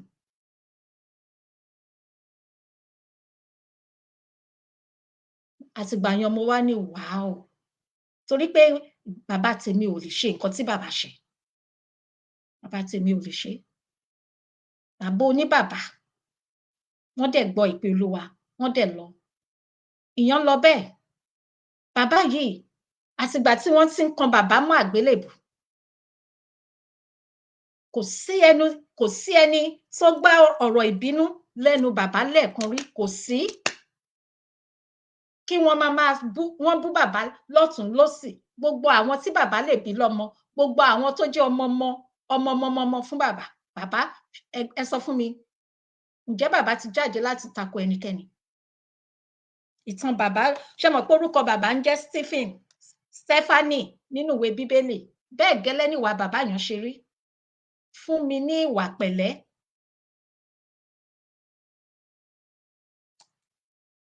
Mi ò sọ pé bàbá angel ni wọ́n o, ẹ jọ̀wọ́ ẹ má ṣì mí gbọ́. Torí pé gbogbo wa pátápátá kò sí ẹni tó gbọ́n, kò dẹ̀ sẹ́ni tó pé tán níwájú Ọlọ́run. Kò sẹ́ni tí ò ní ṣùgbọ́n tiẹ̀. Àtìgbà yẹn mo ti máa ń gbé oríyìn fún bàbá. A tún wá gbọ́ pé àwọn kan ni wọ́n yan bàbá, àwọn àgbààgbà ilẹ̀ Yorùbá, àwọn ni wọ́n yan bàbá gẹ́gẹ́ bí aṣíwájú Yorùbá. Fún ìdí eléyìí, ẹnìkan tí àwa ṣì mọ̀ tó jẹ́ aṣíwájú ilẹ̀ Yorùbá, àwọn nìyẹn tí ọ̀pọ̀lọpọ̀ náà ọmọ Yorùbá tí wọ́n ń ṣe Yorùbá nation tí wọ́n ń tẹ̀lé, àwọn ni. Lọ́wọ́lọ́wọ́ báyìí, tí wọ́n dẹ̀ máa kó wa dé ilẹ̀ lérí ní ayọ̀ àti àlàáfíà. Ẹ káàbọ̀ bàbá mi Àbáyọ̀mí Táíwò Ezekiel. Ẹ káàbọ̀ sir. God bless you sir. Ṣé ọ̀rọ̀ mi yé yín? Ẹ jẹ́ kí n wo, check your topic, then change the topic, stupid. Mi ò ní kankan bẹ́ẹ̀ sọ, arábìnrin tó ń pè rẹ̀ ní Bùnmi Lànà. Ìwọ ni stupid idiot. Ìwọ gangan Bùnmi Lànà. Ìwọ ni stupid idiot. Mo ní let's talk, mo ti hide topic idiot yẹn. Hide it. Ìwọ ni stupid idiot. Ìwọ fún ní ìtẹ́lọ́rùn. Kí ló wá ṣe lé abẹ́ kíní mi? Mi ò rán ẹ níṣẹ́ náà. Kí ló wá? Kí ni nǹkan tó wá ṣe? Yes, mo ní let's talk. Madam Dupe Onitiri, ṣé mo parọ́ ni? Mo máa play ẹ̀ fún wa. bàbá wa ti sọ̀rọ̀ sókè nǹkan tí mo ṣe ń sọ̀rọ̀ nípa bàbá Bánjí nìyẹn. Yes. So ìyálàjẹ́ ẹ̀ ní stupid idiot Bùnmi Lànà ìwọ ìṣẹ̀dá tó bá wà ní abẹ́bẹ̀. So lọ ṣọ́ ara ẹ tí bá fún ẹ ní èpè máa fi àṣẹ sí ó dẹ̀ máa rí bẹ́ẹ̀ fún gbèsè ayé ẹ̀ torí pé mi ò kí ń wá sí abẹ́ pílátífọ́ọ̀mù yín ìwọ fún nìtẹ́lọ́rùn mi ò bẹ́ẹ̀ pé kó wá mo ti sọ fún yín ìyálájẹ́ èròbodò ní mí báyìí Ọlọ́run tó ṣẹ̀dá mi mo fi búra mo wà nílé fún yín o mo wà nílé fún yín ẹ ṣeun sir sorry you are just thank you sir thank you mo ní right láti sọ thank you sir God bless you sir ọ̀ma ẹni tó bá wà lórí orúkọ tí mo pín yàn so ìwọ Bùnmi Lànà yan yálà ya pọ̀rígídì yálà ya babaláko ẹ̀ òun ni stupid idiots ṣé ti rí ara wa aláyé bàjẹ́ just like bí olórí wọn àmọ̀jú kí wọ́n máa ṣẹ́ ìpè kí wọ́n máa jà lọ kò sí ibi tí wọ́n bá wà ẹ kálẹ́ màmí Kẹ́ni Ayọ̀délé God bless you mọ́mí orí gbogbo ẹgbẹ́ tí wọ́n bá wà ìjà àti èpè náà ni ẹ ṣé màmí ẹ máa lọ síbi tẹ́ mọ̀ yes ẹ lọ síbi tẹ́ bá lè lọ mi ò bẹ̀ yín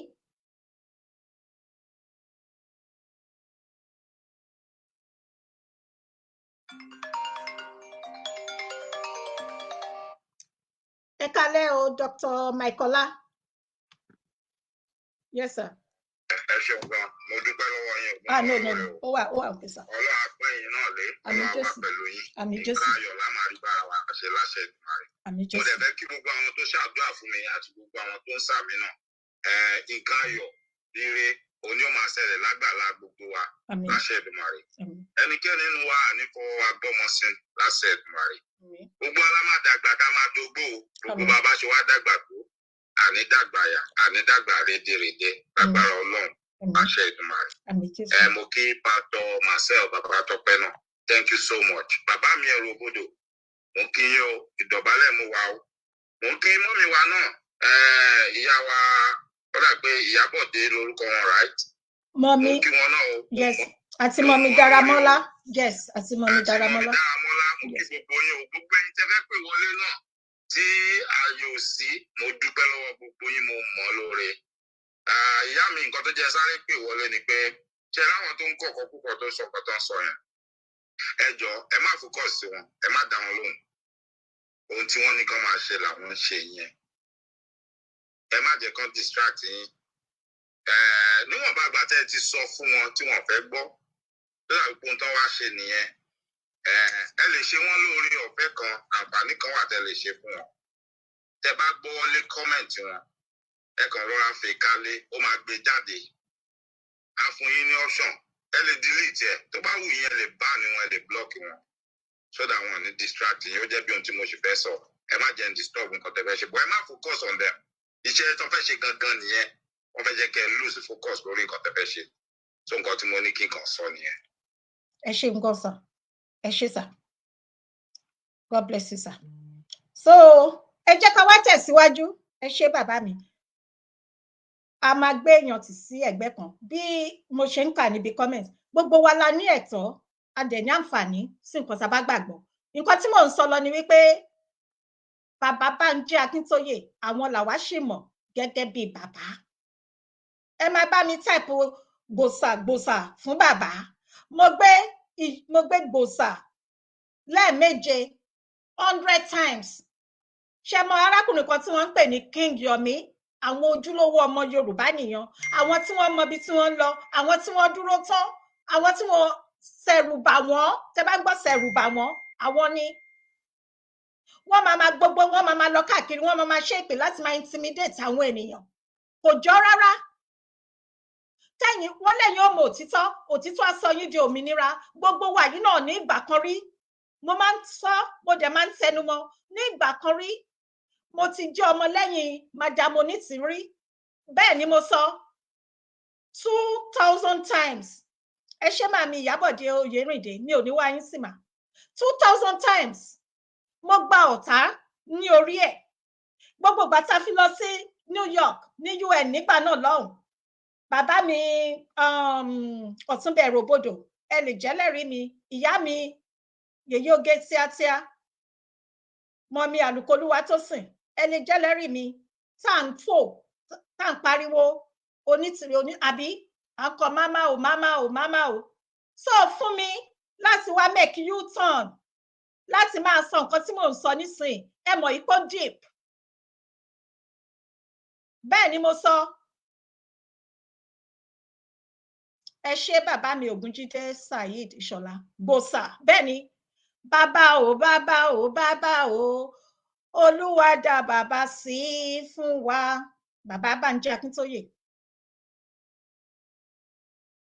ẹ máa gbọ́ ẹ máa tọ́ Dr. Chief Sunday Adéyẹmọ àníwá yín tì láṣẹ Èdùmàrè aṣíwájú tọ́lọ́run fi ń ṣe ẹni dèrò ẹ̀yìn àti gbogbo àwọn àgbà tó kù tí wọ́n gbé iṣẹ́ yìí dání nítòótọ́ tinútinú tọkàntọkàn ìgbà tí ẹ rántí o ṣé ẹ rántí àbẹ́ rántí ìgbà tí Madam Dupe Onitiri yìí tí wọ́n dé ṣe mọ̀ pé bàbá kí ni bàbá Bánjí Akíntóyè sọ wọ́n ní ẹ gbà á ọmọ àwọn ni àbí kí ni bàbá yìí máa ń sọ no ẹ má jẹ́ ká parọ́ fún ara wa ọmọ mi nǹkan tí bàbá oníbàbá máa sọ ni.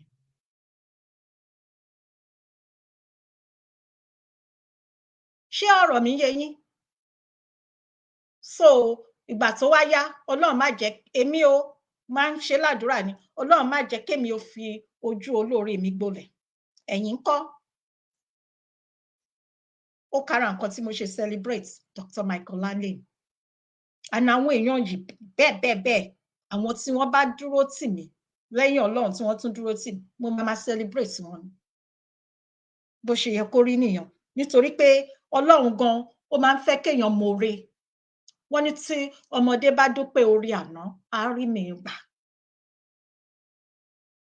ẹ sọ fún un kàkà kí Madam Dupe Onitiri ṣe bẹ́ẹ̀ wọ́n fi ojú olóore wọn gbolẹ̀ gbogbo àwọn tí ò yẹ kó máa sọ̀rọ̀ sí bàbá wọ́n á máa sọ̀rọ̀ sí bàbá oníbàbá àwọn míì nínú wọn àti ẹ̀ máa sọ pé àwọn tó ń sọ̀rọ̀ gan wọn ò lè kó bàtà ìyá àwọn Madam Dupe Onitiri máa ń wò wọ́n wá sọ wọ́n di Ọlọ́run nìkan lójú ènìyàn lọ ta ni wọ́n tẹ máa sọ pé wọn ò lè kó bàtà wọn is she God ìbéèrè ni ní èní eléni bàbá wa ti sọ̀rọ̀ sókè ẹ dẹ̀ máa gbọ́ bàbá wa Bánjí Akíntóyè wọ́n ti sọ̀rọ̀ sókè wọ́n ti jẹ́ ká mọ̀ pé Madam Dupe Onitiri wọn sí ní Yorùbá nation mọ́ nǹkan tí bàbá wa bá dẹ̀ sọ òun làwa ń tẹ̀lé ẹ máa gbọ́ o ẹ farabalẹ̀ kẹ́ máa gbọ́ ẹ máa bá mi tẹ like love bàbá mi bàbá confam international ọmọ ọlọ́jọ́bí ẹ kú ọjọ́bí o ẹ̀mí yá ṣe púpọ̀ ẹ o ẹ kú iṣẹ́ sà ẹ farabalẹ̀ ẹ máa gbọ́ o ọ̀rọ̀ tí bàbá wa Bánjí Akíntóyè sọ láti jẹ́ kẹ́ mọ̀ pé ìyá Madam Dupe Onitiri wọn sí ní inú Yorùbá nation mọ́.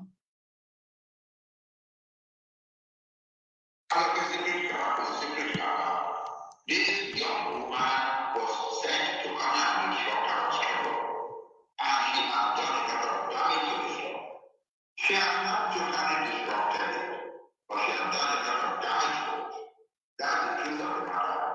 And we call it and then it will destroy the people who have to and she will put them in the matter. Control your plan, right? As well as your plan, yeah.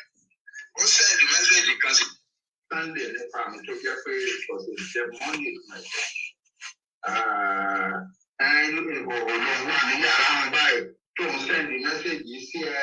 Òun forí ìyá ẹ̀bẹ̀, òun forí ọmọdé bẹ̀, òun forí àgbà bẹ̀, òun forí ilẹ̀ bẹ̀, òun forí òṣùpá bẹ̀, òun forí òòrùn bẹ̀. Kankan yàrá kúrò lẹ́gbẹ̀ẹ́ Professor Akíntóyè is a bad man. Kankan.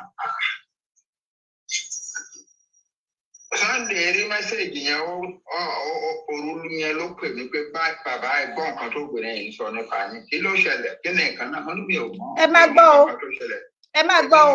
Mi ò sọ nǹkan kan líle sí wọn, you know. Mi ò mọ reason tó obìnrin yẹn ṣe ìwà bẹ́ẹ̀ yẹn. But obviously, what I now think, kí mi ò sọ fún gbogbo ní títí nǹkan tí mo rò ní. Àwọn kan rán ọmọbìnrin yẹn kó lọ da àkàtà àṣẹrú ni. Who they are, I have my suspicions. But I am absolutely satisfied that she was sent to go and disrupt the Yoruba self-determination struggle. Àwọn kan ní àwọn ambitious ni mo ní kò sí ọmọ Yorùbá kankan wà ní ambition rú yẹn ó ti pọ̀ jù. It is what she has been doing is driven by money that she's been receiving from some people. About that now, I have no doubt. You know, agree necessarily, but I know it to be true. So, by it is covered.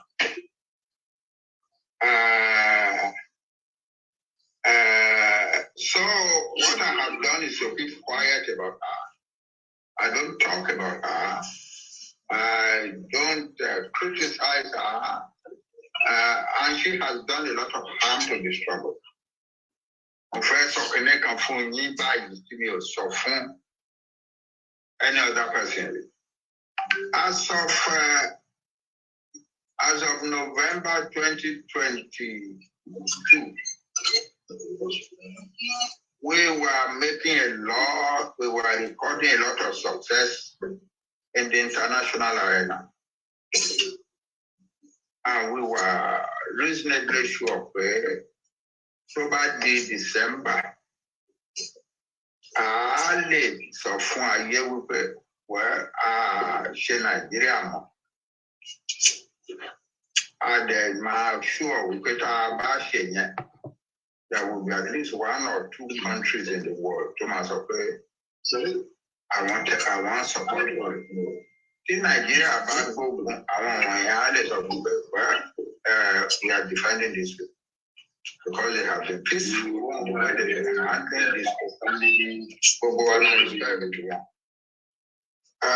ABT about dead by November.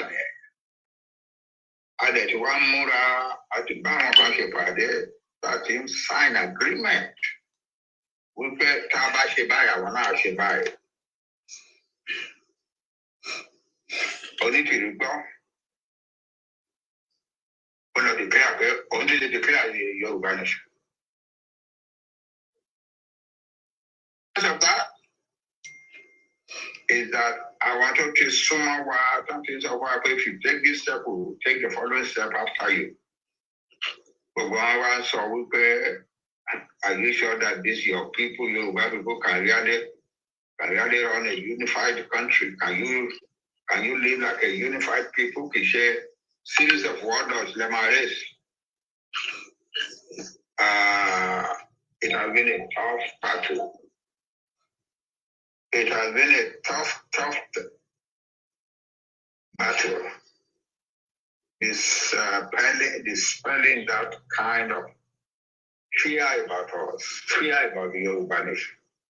She created that fear. It was not there before.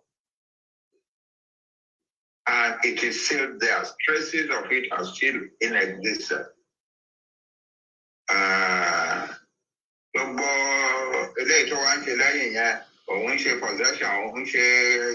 Occupy and so on.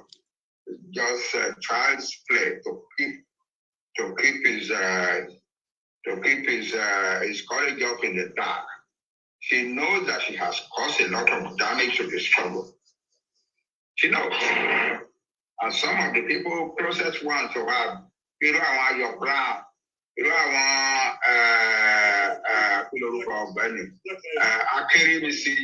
they know they have done a lot of harm to the struggle. Akirimisi paid me about 2 months ago. I would share it to come. I would go around for fancy. I know the look, Akiri, Minada, and share.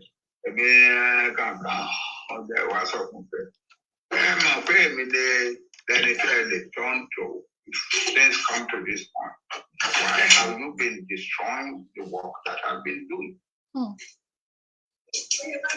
And I don't know if you're more far about it, more possible.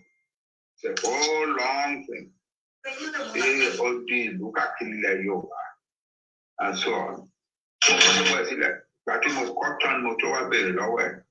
Now you are asking me to engage in this massive exercise of rituals and so on. I am the person that I'm turned to. Why have you been destroying the work that I've been doing for the Yoruba? Is it that you thought that I have something to gain from fighting for the Yoruba nation? I am an old man. I don't need money. I don't need any position. I just have a strong feeling that this is what God wants me to use my time. I've known the Nigerian politics from my childhood, from the 1950s. I knew from 1959, as Nigeria was preparing for the federal election of Nigeria, I knew that everything was being worked against the Yoruba by the British. Because I want better wicked our Yoruba back take over the control of the country. I want mainly buy a tier was and so they chose the Fulani as their quote friendly people.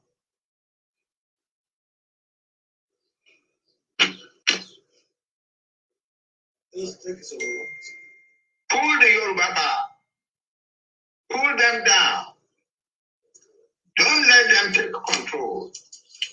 That is an everlasting foundation of Nigeria's affair. But I came to know I am a historian. I can see the hand of that. Pull the Yoruba back. Don't let them take control. I can see it in everything that has been happening in Nigeria since 1959. It has now reached a climax that the Fulani said that they are going to conquer all of Nigeria, including the Yoruba nation, particularly the Yoruba nation, and take our land from us. And exterminate those of us who refuse to give up. And so we have reached this point. And I can never surrender. I can never give up. I want to get me. They thought they could turn me into. They were very nice to me, very friendly with me. I love them. They love me. We love one another. Be on my yalla and shit. But their own expectation was that I may be a large and powerful organization like Afeni Ferry, bigger and more powerful than Afeni Ferry, with me as a leader of it. Come on, Afeni Ferry. Come on, Lossi Abuja. Come on, harass one. Come on, Fogupewa. Come on, shit. Now, and I didn't want to do that. That's not what God called me to come back home for. I have been away for 25 years. When I came back, it was a call to come and help Yoruba people to get out of the mess. Nigeria is a mess for the Yoruba people. It's a slave house. And so, I want that, but I want that personally. I just ideologically we cannot agree. That's all. The Canada one collect us in later. And you made a big mistake. You hear me? You prof, you made a big mistake. What we were working at was to create a powerful organization and make you the most powerful Yoruba man of our times. I know if, in fact, I know to do about time. Those are his words. But you rejected all of that, and you pursued the path of Moses, trying to liberate your people from slavery in Nigeria. But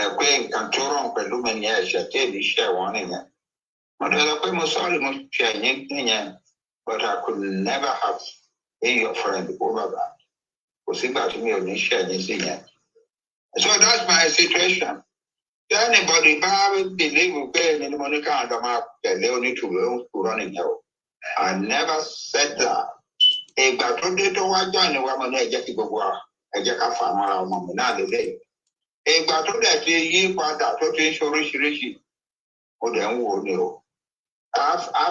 Up to some point,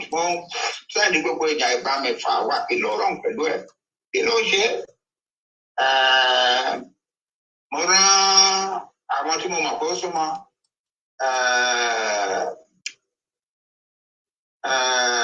Dane Adlapala, Fatayo Guribido, Sunday go on from my work. You don't share this, you don't share. But gradually I came to recognize that. But when the truth of the secret to cover, I don't think it's all a lie. There's no secret in this trouble.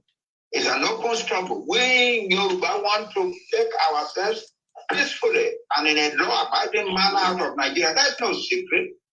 So, of course, it's a secret. Divulge. No. I wrote a whole book on this, a 34-page book, a manual for the Yoruba struggle. It's in existence. And you know, so there's no secret. It's an open struggle. It's an open struggle, a struggle that we Yoruba people are dedicated to fighting in a peaceful and law-abiding manner. This young woman was sent to come and disrupt our struggle. And she has done a lot of damage to the struggle. She has not totally disrupted it, but she has done a lot of damage to it. That's the truth of the matter. Then it don't destroy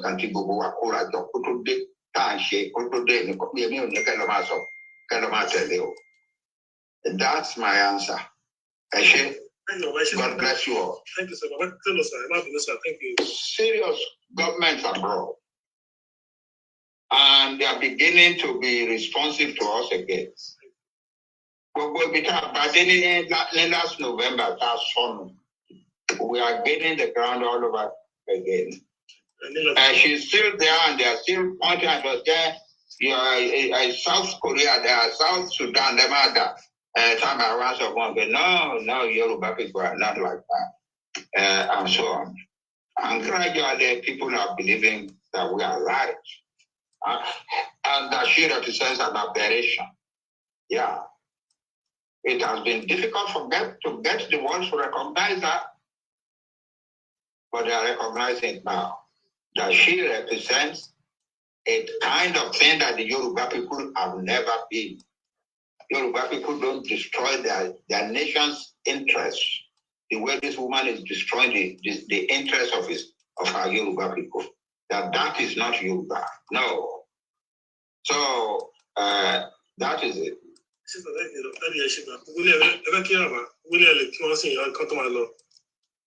Mi ò gbọ́ yín dáadáa. Mo ní gbogbo lẹ́kọ̀ọ́ kí yín ní sà pé ìfẹ́ lè máa lọ sí gbogbo wa kí yín ní sà gbogbo wọn kí yín ní sà wọlé.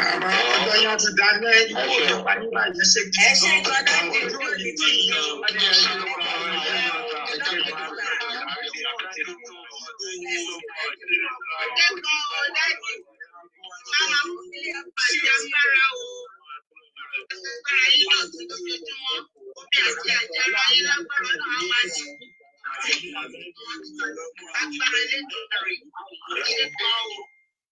Ṣé ẹ ti gbọ́ ọ̀rọ̀ láti ẹnu bàbá wa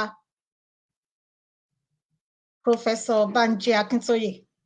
Ṣé ẹ ti gbọ́? Wọ́n ti ṣe kí ni? Wọ́n ti kick Madam Dupe Onitiri kúrò nínú Yorùbá Nation. So àwọn tí wọ́n bá wà pẹ̀lú wọn kì í ṣe Yorùbá nation kì í ṣe Yorùbá nation ni wọ́n gbé dání kò sẹ́ni tó mọ̀ wọ́n kò sí ẹni tó mọ̀ wọ́n gbogbo pé wọ́n declare àwọn ṣe léyìí wọ́n ṣe gbá wọ́n ṣe àwo irọ́ ló bá dé irọ́ ń parọ́ fúnrọ́ ni. ṣe gbọ́ nígbà tí madam Modúpẹ́ Onítìrí tí wọ́n fi bẹ̀rẹ̀ tí wọ́n fi darapọ̀ wọ́n lọ bá bàbá ẹ̀yin náà ṣáà ti gbọ́ rí lọ́dọ̀ brọ́dà wa Ọmọlúkà bí wọ́n ṣe mọ̀ mi ò tún fẹ́ gbà wá ní àsìkò àwọn ni wọ́n jẹ́ kí madam Modúpẹ́ Onítìrí wọ́n mú wọn lọ mú sọ́dọ̀ bàbá bí gbogbo ẹ̀ ṣe bẹ̀rẹ̀ gbogbo genesis madam Modúpẹ́ Onítìrí pẹ̀lú Yorùbá nation nìyẹn tó wá di nísìn tí wọ́n wá ń fi ojú olóore wọn gbolẹ̀ mọ́mì mi kan níbí báyìí mo láìkí mọ́mì náà wọ́n láwọn mọ̀ dáadáa wọ́n láwọn ọmọ madam Modúpẹ́ Onítìrí ní fún odidi 40 ọdún 40 years. mo máa ń ka comment wọn gan máa ń farabalẹ̀ ká gan ni mọ́mì mi yan mọ́mì Ìyábọ̀dé Oyèrìndé ẹ pẹ́ fún wa mọ́mì wọ́n mọ̀ wọ́n dáadáa bí wọ́n ṣe máa ń kọ́ ẹ máa mọ̀ pé yes ẹni tó súnmọ́ wọn tó mọ̀ wọ́n dáadáa ni bí ẹni mowó so ẹ̀yin gbọ̀rọ̀ mi dẹlẹ́rù ẹ jọ̀wọ́ ẹ stop ẹ má jẹ́ ká parọ́ fúnra wa mọ́ ibi tí gbogbo ẹ̀ dé báyìí Ọlọ́run èmi máa rọ̀ wá máa bẹ̀ wá ni kò sẹ́ni tó kórìíra màmá Modúpẹ́ Onítìrí èmi ò kórìíra wọn bí kò ṣe pé òdodo ọ̀rọ̀ ó ti délẹ̀ ẹ jẹ́ ká sọ òdodo ọ̀rọ̀ fúnra wa ẹ jẹ́ ká pera wa ká padà wá sí ilé bí èmi kan náà rí nígbà kan rí mo ti jìnnà mo ti sáko lọ ṣùgbọ́n Ọlọ́run fi àánú ó fi wá mi kàn ó fi wá mi rí ó yọ mí kúrò nínú kòtò nǹkan tá à ń try tá à ń gbìyànjú láti sọ fún ẹ̀yin tó bá kù nìyẹn ok ẹ wá àwọn tí wọ́n kó nígbà tí wọ́n láwọn ṣe occupation tí wọ́n lọ occupy or whatever tí wọ́n ṣe ní ìlú Èkó ṣé gbọ́ nǹkan tó ṣẹlẹ̀ sí wọn àbẹ́ ẹ̀gbọ́n mò ń béèrè ni o ṣé no ẹ má bínú o ṣe rẹ yín tẹ wá yín sọ̀tà ara yín sí kì í ṣe mi ẹ má bínú just think about it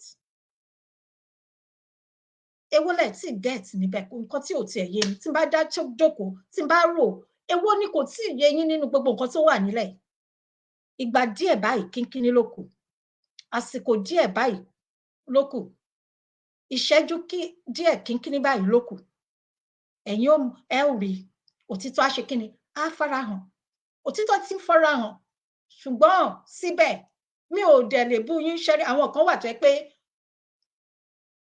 one way traffic ni wọ́n bẹ́ẹ̀mi náà ṣe rí nìyẹn ṣùgbọ́n àwọn nǹkan kan wà tó yẹ pé èèyàn gbọ́dọ̀ máa ṣe one way traffic pẹ̀lú ẹ̀ pàápàá jùlọ ọ̀rọ̀ ìlú láti gba orílẹ̀-èdè là ń sọ yìí ọ̀rọ̀ láti tó jẹ mọ́ ẹ̀mí àwọn ènìyàn abẹ́ ẹ̀ rí bí gbogbo ẹ̀ ń ṣe lọ ní ìlú yan ni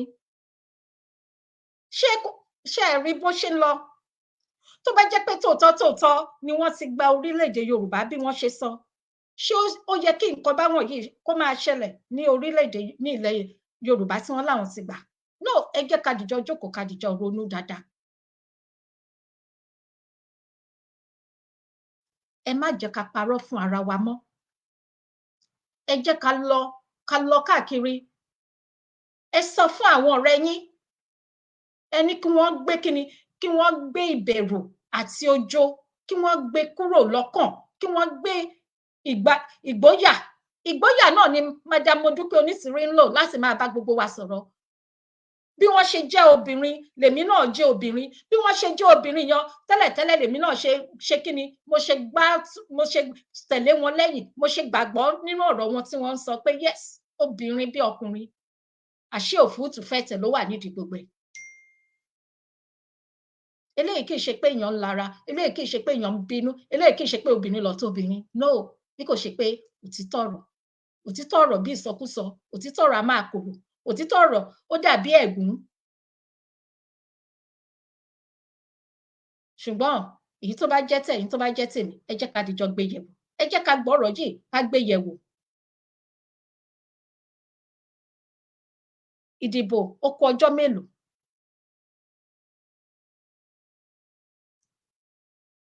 inú mi dùn ayọ̀ mi kún pé bàbá ṣe kí ni bàbá ẹ káàbọ̀ dádì tí wọ́n fi kéwú kọ orúkọ wọn yìí God bless you sir dádì Oní Gideon God bless you sir inú mi dùn ayọ̀ mi kún pé bàbá jáde nǹkan tí ọ̀pọ̀lọpọ̀ àwọn èèyàn ti ń retí náà nìyí tí wọ́n dẹ̀ ṣe kí ni wọ́n kick madam mo tún sọ ẹnu mi tún gbà gbogbo ẹnu mo fi sọ bẹ́ẹ̀ ni mo sọ wọ́n kick madam Modúpẹ́ Onítìrí kúrò nínú Yorùbá Nation ẹ̀yin tẹ́ bá ń tẹ̀lé wọn you are on your own bẹ́ẹ̀ ni okay àwọn tí wọ́n mú excuse me kì í ṣe àwọn ọmọ tí wọ́n mú bàbá eégún àbí àtàwọn tí wọ́n mú wọ̀nyàn okay by now tó bá jẹ́ pé Yorùbá Nation àti gba orílẹ̀-èdè wa ni ṣó yẹ kí wọ́n mú wọn wọ́n ti ń gbé wọn lọ in fact wọ́n ti wà ní Àbújá his name is Abdulgafar okay Abdulgafar èèyàn yìí bàbá mi Ọmọládé Rasheed Yẹmí Àṣàbàrí àgbẹ̀yìn o ẹ kú àdúró tì mí ẹ ṣé Ma Johnson mo fẹ́ ka kọ́mẹ̀ntì yẹn jọ ẹ wò ẹ ṣé bàbá mo dúpẹ́ so nǹkan tí ó wà níbẹ̀ nìyẹn but just ọmọ Ògbóni were arrested at Yoruba Nation and it took months to get so ṣe ti wá rí i pé irọ́ ń parọ́ fúnrọ́ ni ṣe ti rí i pé àwọn àgbààgbà Yorùbá wọn lọ́wọ́ sí nǹkan tí mo ti gbọ́ ẹ ṣé gan ni sir yes mo ti gbọ́ yín sir ṣe rí i pé àwọn àgbààgbà ilẹ̀ Yorùbá wọn lọ́wọ́ sí nǹkan sí òmìnira 2022 tí madam Modúpẹ́ Onítìrí tí wọ́n láwọn ń ṣe olórí wọn wọ́n mọ̀ pé kò sí nǹkan kan níbẹ̀ kò lè gbé wa dé ibì kan eléyìí kì í ṣe ọ̀rọ̀ eré ọ̀rọ̀ tó wà nílẹ̀ báyìí ọ̀rọ̀ tó lágbára ọ̀rọ̀ ẹ̀mí àwọn ènìyàn ẹ wò bí orílẹ̀-èdè Nàìjíríà ṣe rí ẹ wò nípa owó ẹ wo owó ẹ wò nípa pé new naira notes àti old naira notes àwọn tó lówó ní bank tí wọn ò rí owó gbà dípò ká máa wá ọ̀nà bí wọ́n ṣe ká máa sọ nípẹ̀ dípò káwọn èèyàn wá ọ̀nà bí nǹkan òkè o ìgbésẹ̀ wo la máa ṣe o kí ni nǹkan tó kù tá máa ṣe o kì í ṣe lórí ọ̀rọ̀ pé wọ́n máa occupy kí wọ́n máa ṣẹ̀mọ̀ kí wọ́n máa occupy kí wọ́n máa lọ káàkiri láti máa sọ pé àwọn occupy kí ló ń jẹ́ bẹ́ẹ̀.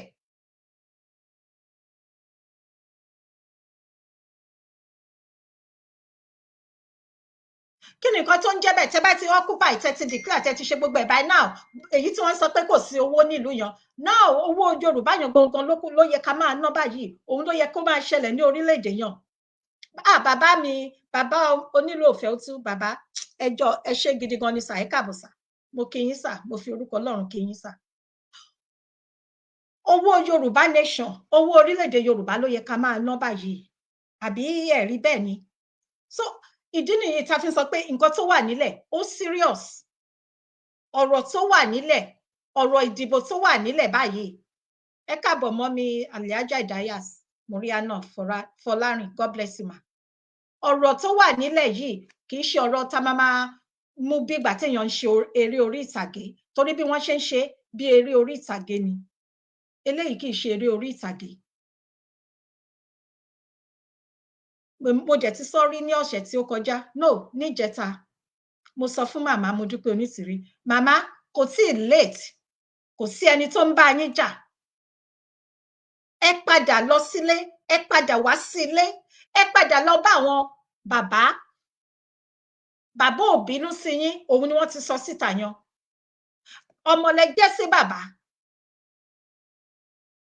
ká gbà pé ókè o ẹ ti ṣìnà ẹ lọ tọrọ ẹ padà sílé ẹ stop ẹ jọ̀ọ́ torí Ọlọ́run ẹ stop àtàwọn tó ń tẹ̀lé yín lẹ́yìn tí wọ́n ń bú àwọn èèyàn káàkiri tí wọ́n ń ṣe èpè burúkú fún àwọn èèyàn káàkiri ẹni tí ò bá ṣe nǹkan èpè ò lè mọ̀ ẹni tó bá ń ṣe nǹkan èpè tẹ́ bá ń ṣàdúrà fún ṣẹ́rí ẹni tọ́lọ́run ò dẹ̀ fi bú tẹ̀yin fi ń bú ẹni tọ́lọ́run ń gbéga tẹ̀yin rò pé ó máa wálẹ̀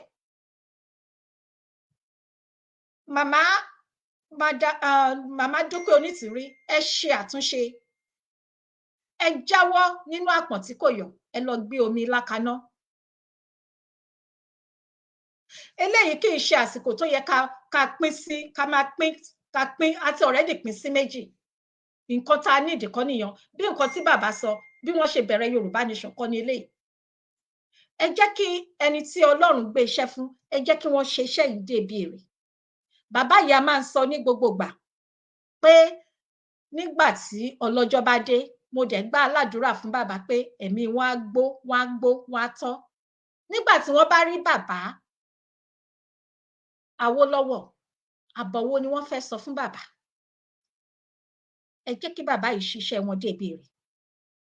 Ẹ jẹ́ kí bàbá yìí kó wa dé ilẹ̀ lérí. Ẹ jẹ́ kí wọ́n ní ìbẹ̀rẹ̀ kì í ṣe oníṣẹ́, àfi ẹni tó bá forí tì dé òpin, òun la ó gbàlà.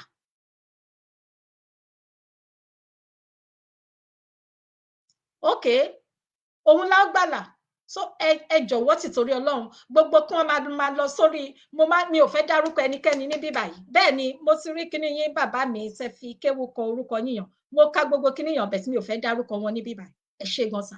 Gbogbo ẹni máa ń lọ, mi ò kí ń comment, bẹ́ẹ̀ mo máa ń rí gbogbo èpè burúkú tí wọ́n máa ń ṣẹ́.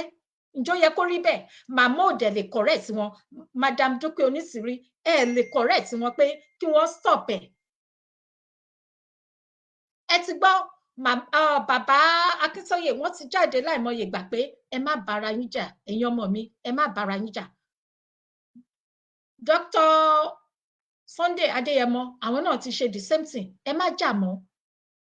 Ǹjẹ́ ẹ̀yin ti gbọ́ kí màmá Dupe Onitiri kan jáde kí wọ́n sọ bẹ́ẹ̀?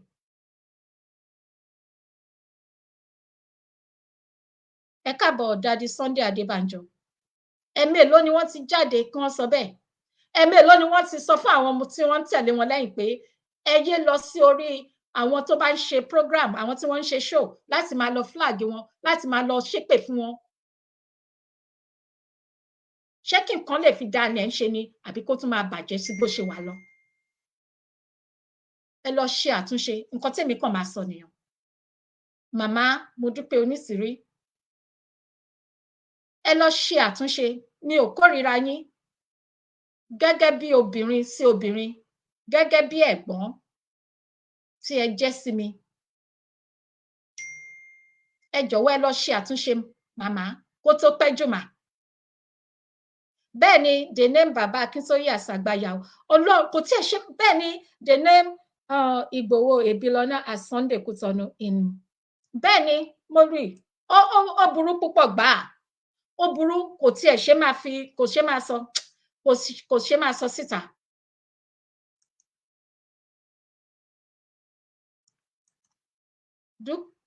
Yesterday and show. Oh really? Oh, mi ò tiẹ̀ gbọ́ yan. Wọ́n sọ pé Madam Onitiri jáde ní àná, wọ́n ń ṣẹ́ èpè fún àwọn ènìyàn. Ǹjọ́ yẹ kó rí bẹ́ẹ̀? Wọ́n jáde lánàá, wọ́n ń ṣẹ́ èpè fún àwọn ènìyàn. Ṣẹ́rí ẹni tó ń jẹ́ kinní kan Johnson náà, ẹ wo, ẹ jọ̀ọ́ sà, with all due respect sà, ẹ fi màmá, ẹ bá mi fi mọ́mì mi Ìyábọ̀dé Oyèrìndé, ẹ bá mi fi wọ́n sílẹ̀.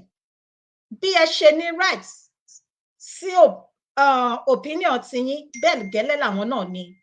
So ẹ jọ̀wọ́ tìtorí Ọlọ́run, ṣé ẹ ti gbọ́ sà, ẹ jẹ́ kí wọ́n express bí wọ́n ṣe feel.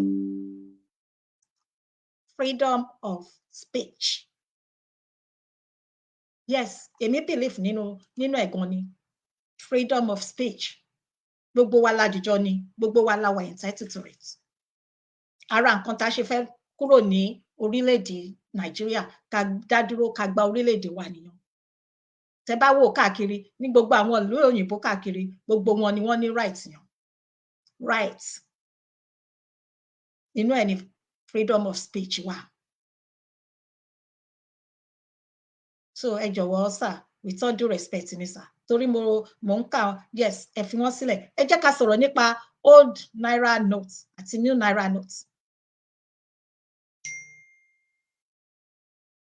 New naira notes àti ṣẹ́mọ̀ lẹ́nujọ́ mẹ́ta yìí. Okay, bàbá mi ọmọ bàbá onílò òfin òtú ní ìlú wọn ní Kwara. ní àná a gbọ́ pé wọ́n pa èèyàn wọn kan ní ibẹ̀ àwọn Fúlàní olórí burúkú yìí nǹkan tó yẹ ká máa ṣe nísìnyìí àwọn Fúlàní olórí burúkú wọ́n pa arákùnrin kan ní Ìlọrin ní Kwara State excuse me ní Kwara State kò dẹ̀ sí ẹnikẹ́ni tó sọ sí arákùnrin yìí àgbẹ̀ ni wọ́n rí i pé ṣe rántí story tí ó ṣẹlẹ̀ Dr. Borode ní ìlú Gàngàn bẹ́ẹ̀ gẹ́lẹ́ ni ti arákùnrin yìí ṣe rí ní Kwara State ní oko wọn àwọn màálù lọ jẹ wọ́n lọ sí oko wọn wọ́n lọ jẹ àwọn nǹkan ọ̀gbìn wọn arákùnrin yìí ó wá complain pé bí wọ́n ṣe lọ ṣe kíni bí wọ́n ṣe pa arákùnrin yìí nìyẹn wọ́n pa á wọ́n tún wá ṣe wọ́n wá gé kéké ṣé ní pé lórí burúkú ni àwọn Fúlàní ká lé àwọn Fúlàní kí ẹsẹ̀ wọn kó má dúró nílẹ̀ àwọn karambani àwọn ọmọ ìrankíran oh my God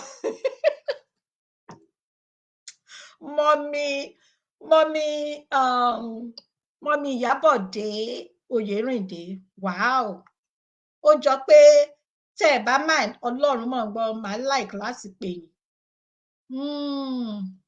ó lẹ́tìkẹ́ ọ̀rọ̀ náà lẹ́tìkẹ́ ó lẹ́tìkẹ́ bẹ́ẹ̀ ni ó mà ṣe o bẹ́ẹ̀ ni bí wọ́n ṣe pa arákùnrin yan nìyẹn wọ́n dẹ̀ ẹ̀mí ẹ̀ légbodò mo ẹ má bínú mo ń ka comment ni the gravity of what they did we bounce back on them bẹ́ẹ̀ ni we are watching bàbá Akíntóyè àti 85 olóko tó bí against an Nigerian family ẹ má bínú ẹ jọ̀ọ́ a ní pẹ́ parí ètò mọ́ mo ń ka comment ni.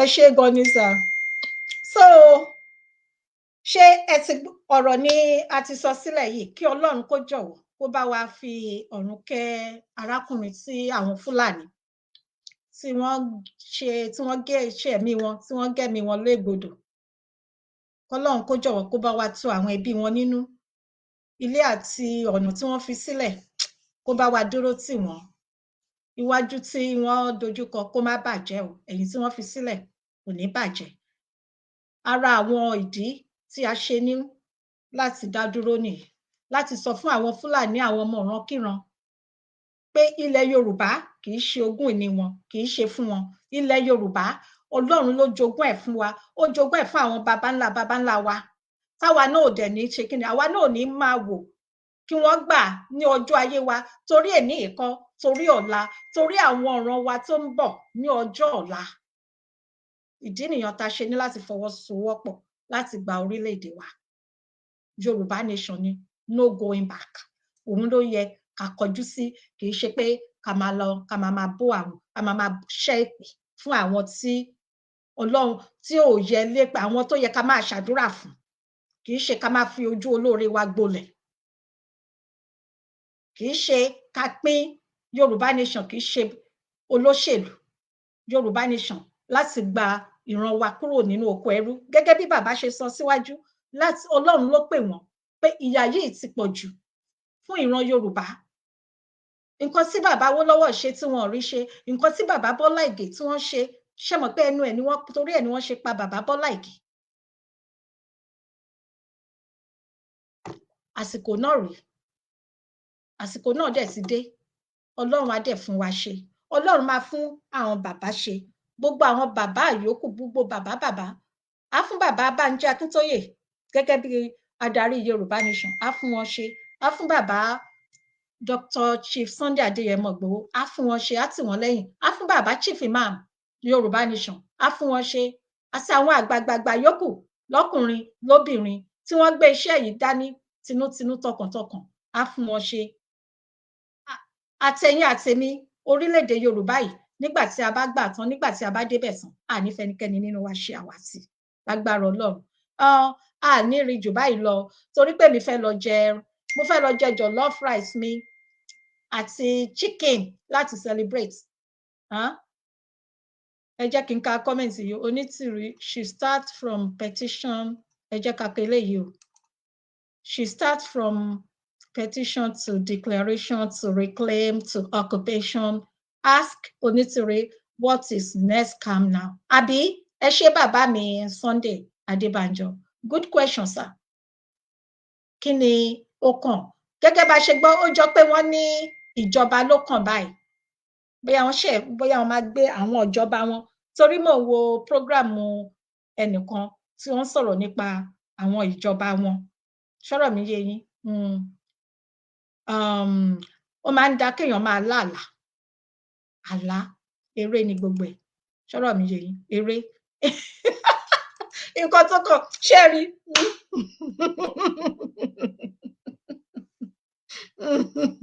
Mo ti like yín jù mọ́mì mi Ìyábọ̀dé Oyèrìndé. Mo gbé fún yín mà. Ẹ ṣé màmí. Àmì àṣedùmàrè bàbá mi, a máa dìjọ pẹ́ fúnra wa ni. Ẹ ṣé 5 million petition. Yeah. So ẹ má jẹ́ ká gbàgbé ẹ̀yin èèyàn mi. Torí ọjọ́ bí bàbá mi, ọ̀gá mi, ọmọ ìyá mi, òun ló gbé mi jáde ní èní. Ọ̀la ni fẹ́ jáde tẹ́lẹ̀, ṣùgbọ́n ní agbára lọ́wọ́ Ọlọ́run, mo sì máa jáde ní ọ̀la, ṣùgbọ́n kì í ṣe lórí ọ̀rọ̀ Yorùbá Nation. Ẹ má bínú o. Kì í ṣe lórí ọ̀rọ̀ Yorùbá Nation, orí ọ̀rọ̀ arákùnrin kan àti ìyàwó wọn àti ọmọ wọn tí ẹ bá rántí ní ìlú Abẹ́òkúta. Ṣé rántí? Àti ìṣẹ̀lẹ̀ kan tí ó ń ṣẹlẹ̀ ọmọ ọdún 12 kan ní Garland school ní ìlú Èkó. Yes, nǹkan tá ti máa sọ̀rọ̀ lé lórí ní ọ̀la ni. Ṣùgbọ́n eléyìí ó ṣe pàtàkì, ó ṣe kókó. Òun ni mo ṣe ní èní lè ní jẹ́ ẹni abẹ̀ lọ́wọ́ ẹ̀ ni. Èèwọ̀ ká má rí, kójú má rí bí gbogbo ara pátá ni ògùn ẹ̀. Ọmọ ìyá mi, òun ni wọ́n ṣe ọjọ́ ìbí. Inú mi dùn, ayọ̀ mi kún. Christland, yes, Christland, ẹ ṣé gan sà. Christland. Yes, nǹkan tí màá ṣe ní ọ̀la, Ọlọ́run jẹ́ ká tayọ̀ ọ̀la. Yes, ìṣẹ̀lẹ̀ tó ṣẹlẹ̀ ní ibẹ̀. Okay. So bí kò jẹ́ bó ṣe jẹ́, lẹ́ẹ̀kan sí, ẹ̀yin tí ọkùnrin tẹ́ bá single tẹ́ láya nílé, ẹ̀yin obìnrin tẹ́ lọ́kọ nílé, ẹ lè ti bímọ rí. Ọkùnrin náà lè ti bímọ rí, ó jẹ́ pé ẹ wà papọ̀ mọ́. Tẹ́ bá ń wá ọkọ, tẹ́ bá ń wá ìyàwó, ẹ jọ̀wọ́ ẹ kàn sí mi. Ẹ jẹ́ ká mọ̀. A máa tó bẹ̀rẹ̀ ètò yẹn. Yes, ẹ jẹ́ ká mọ̀. Oríṣiríṣi nǹkan la máa ṣe pọ̀ mọ́ Yorùbá Nation. Ọjọ́ tá bá ṣe Yorùbá Nation, àní ṣe àwọn míì tá fẹ́ ṣe. Bàbá mi, èèyàn yìí, mi ò ní wá yín tì o. Ẹ káàbọ̀ dádì mi Ọlámilékan Sóbò. God bless you, sir. Ẹ ṣé gan.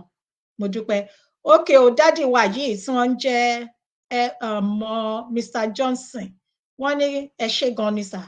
Yes, bó ṣe yẹ kó rí gẹ́lẹ́ nìyẹn. Bó ṣe yẹ kó rí. Ẹ bẹ̀rẹ̀, ẹ̀ ń tákù wa. So ṣùgbọ́n now ẹ ti ní okay o, àwa náà kí yín o. Dr. Michael, ẹ má kó bá mi o. Ẹ má jẹ́ kí mọ́mì bá mi jà o. No, kó jọ. Ẹ ṣé gidi gan ni. So inú wa máa dùn, ayọ̀ wa máa kún ni. Gbogbo ẹ̀yin lẹ́ẹ̀kan sí, gbogbo ẹ̀yin tí ẹ bá mi pè wọlé, gbogbo ẹ̀yin tẹ́ ń type, gbogbo ẹ̀yin tẹ́ ń comment, gbogbo ẹ̀yin tẹ́ bá mi pín ètò, mo gbà ládùúrà ní pé ire òun lójú owó máa rí, ire lójú yín máa rí o. Ayọ̀ ní tọmọ Ọlọ́run, ayọ̀ ní ti gbogbo yín, ayọ̀ ní ti gbogbo wa ní ọjọ́ gbogbo. Ìjáde wa àti ìwọlé wa ó máa ní ìbùkún nínú lágbára Ọlọ́run. Ẹ̀ní mọ̀kòrò, ìbànújẹ́ ó kéré ó pọ̀, kò ní jẹ́ tiyín, kò ní jẹ́ tèmi. Ilẹ̀ Yorùbá yìí gan ní kò pẹ́ kò jìnnà, Ọlọ́run máa mú wa débẹ̀. Ọ̀nà bí Ọlọ́run ṣe máa bá wa ṣe gan, ó máa yà ẹ̀yin àti èmi lẹ́nu. Ọlọ́run ò fẹ́ gbé ògo ẹ̀ fún ẹnikẹ́ni. Ọlọ́run kò fẹ́ gbé ògo ẹ̀. Ọlọ́run owú ni Ọlọ́run. Kò dẹ̀ fẹ́ kí wọ́n máa yin ènìyàn bí kò ṣe òun Ọlọ́run ọba. Ìdí nìyí tí gbogbo eléyìí ṣe ń ṣẹlẹ̀. Kò sí ẹni tó mọ ìgbà, kò sí ẹni tó mọ àsìkò, kò sí ẹni tó mọ wákàtí tí Yorùbá Nation yóò dúró. bí kò ṣe Ọlọ́run tó dá ẹ̀yin àti èmi. Ó dẹ̀ máa ṣe fún wa. Ó máa yà wá lẹ́nu. Bí ó máa jọ ẹ̀yin àti èmi lójú bí ọ̀rọ̀ Yorùbá Nation ṣe máa ṣẹlẹ̀. Ó ti ń ṣẹlẹ̀ díẹ̀díẹ̀ nítorí pé Ọlọ́run ọba àṣèyí tó wù, àṣèyí lè ṣe, a lè wí lè ṣe ni Ọlọ́run. Ó máa ń wí bẹ́ẹ̀, ó máa ń ṣe bẹ́ẹ̀. Òun ló sọ pé àsìkò tó. Ó ní bọ́ Ọlọ́run ṣe fẹ́ rin iṣẹ́ yẹn kó tó gbé bàbá Bánjí Akíntóyè kó tó lọ kọ sí wọn nínú àlà, kó tó lọ kọ sí wọn pé lọ gba àwọn ìran ẹ kúrò nínú oko ẹrú. So bó ṣe máa ṣe, ọwọ́ ẹnìkan ló wà.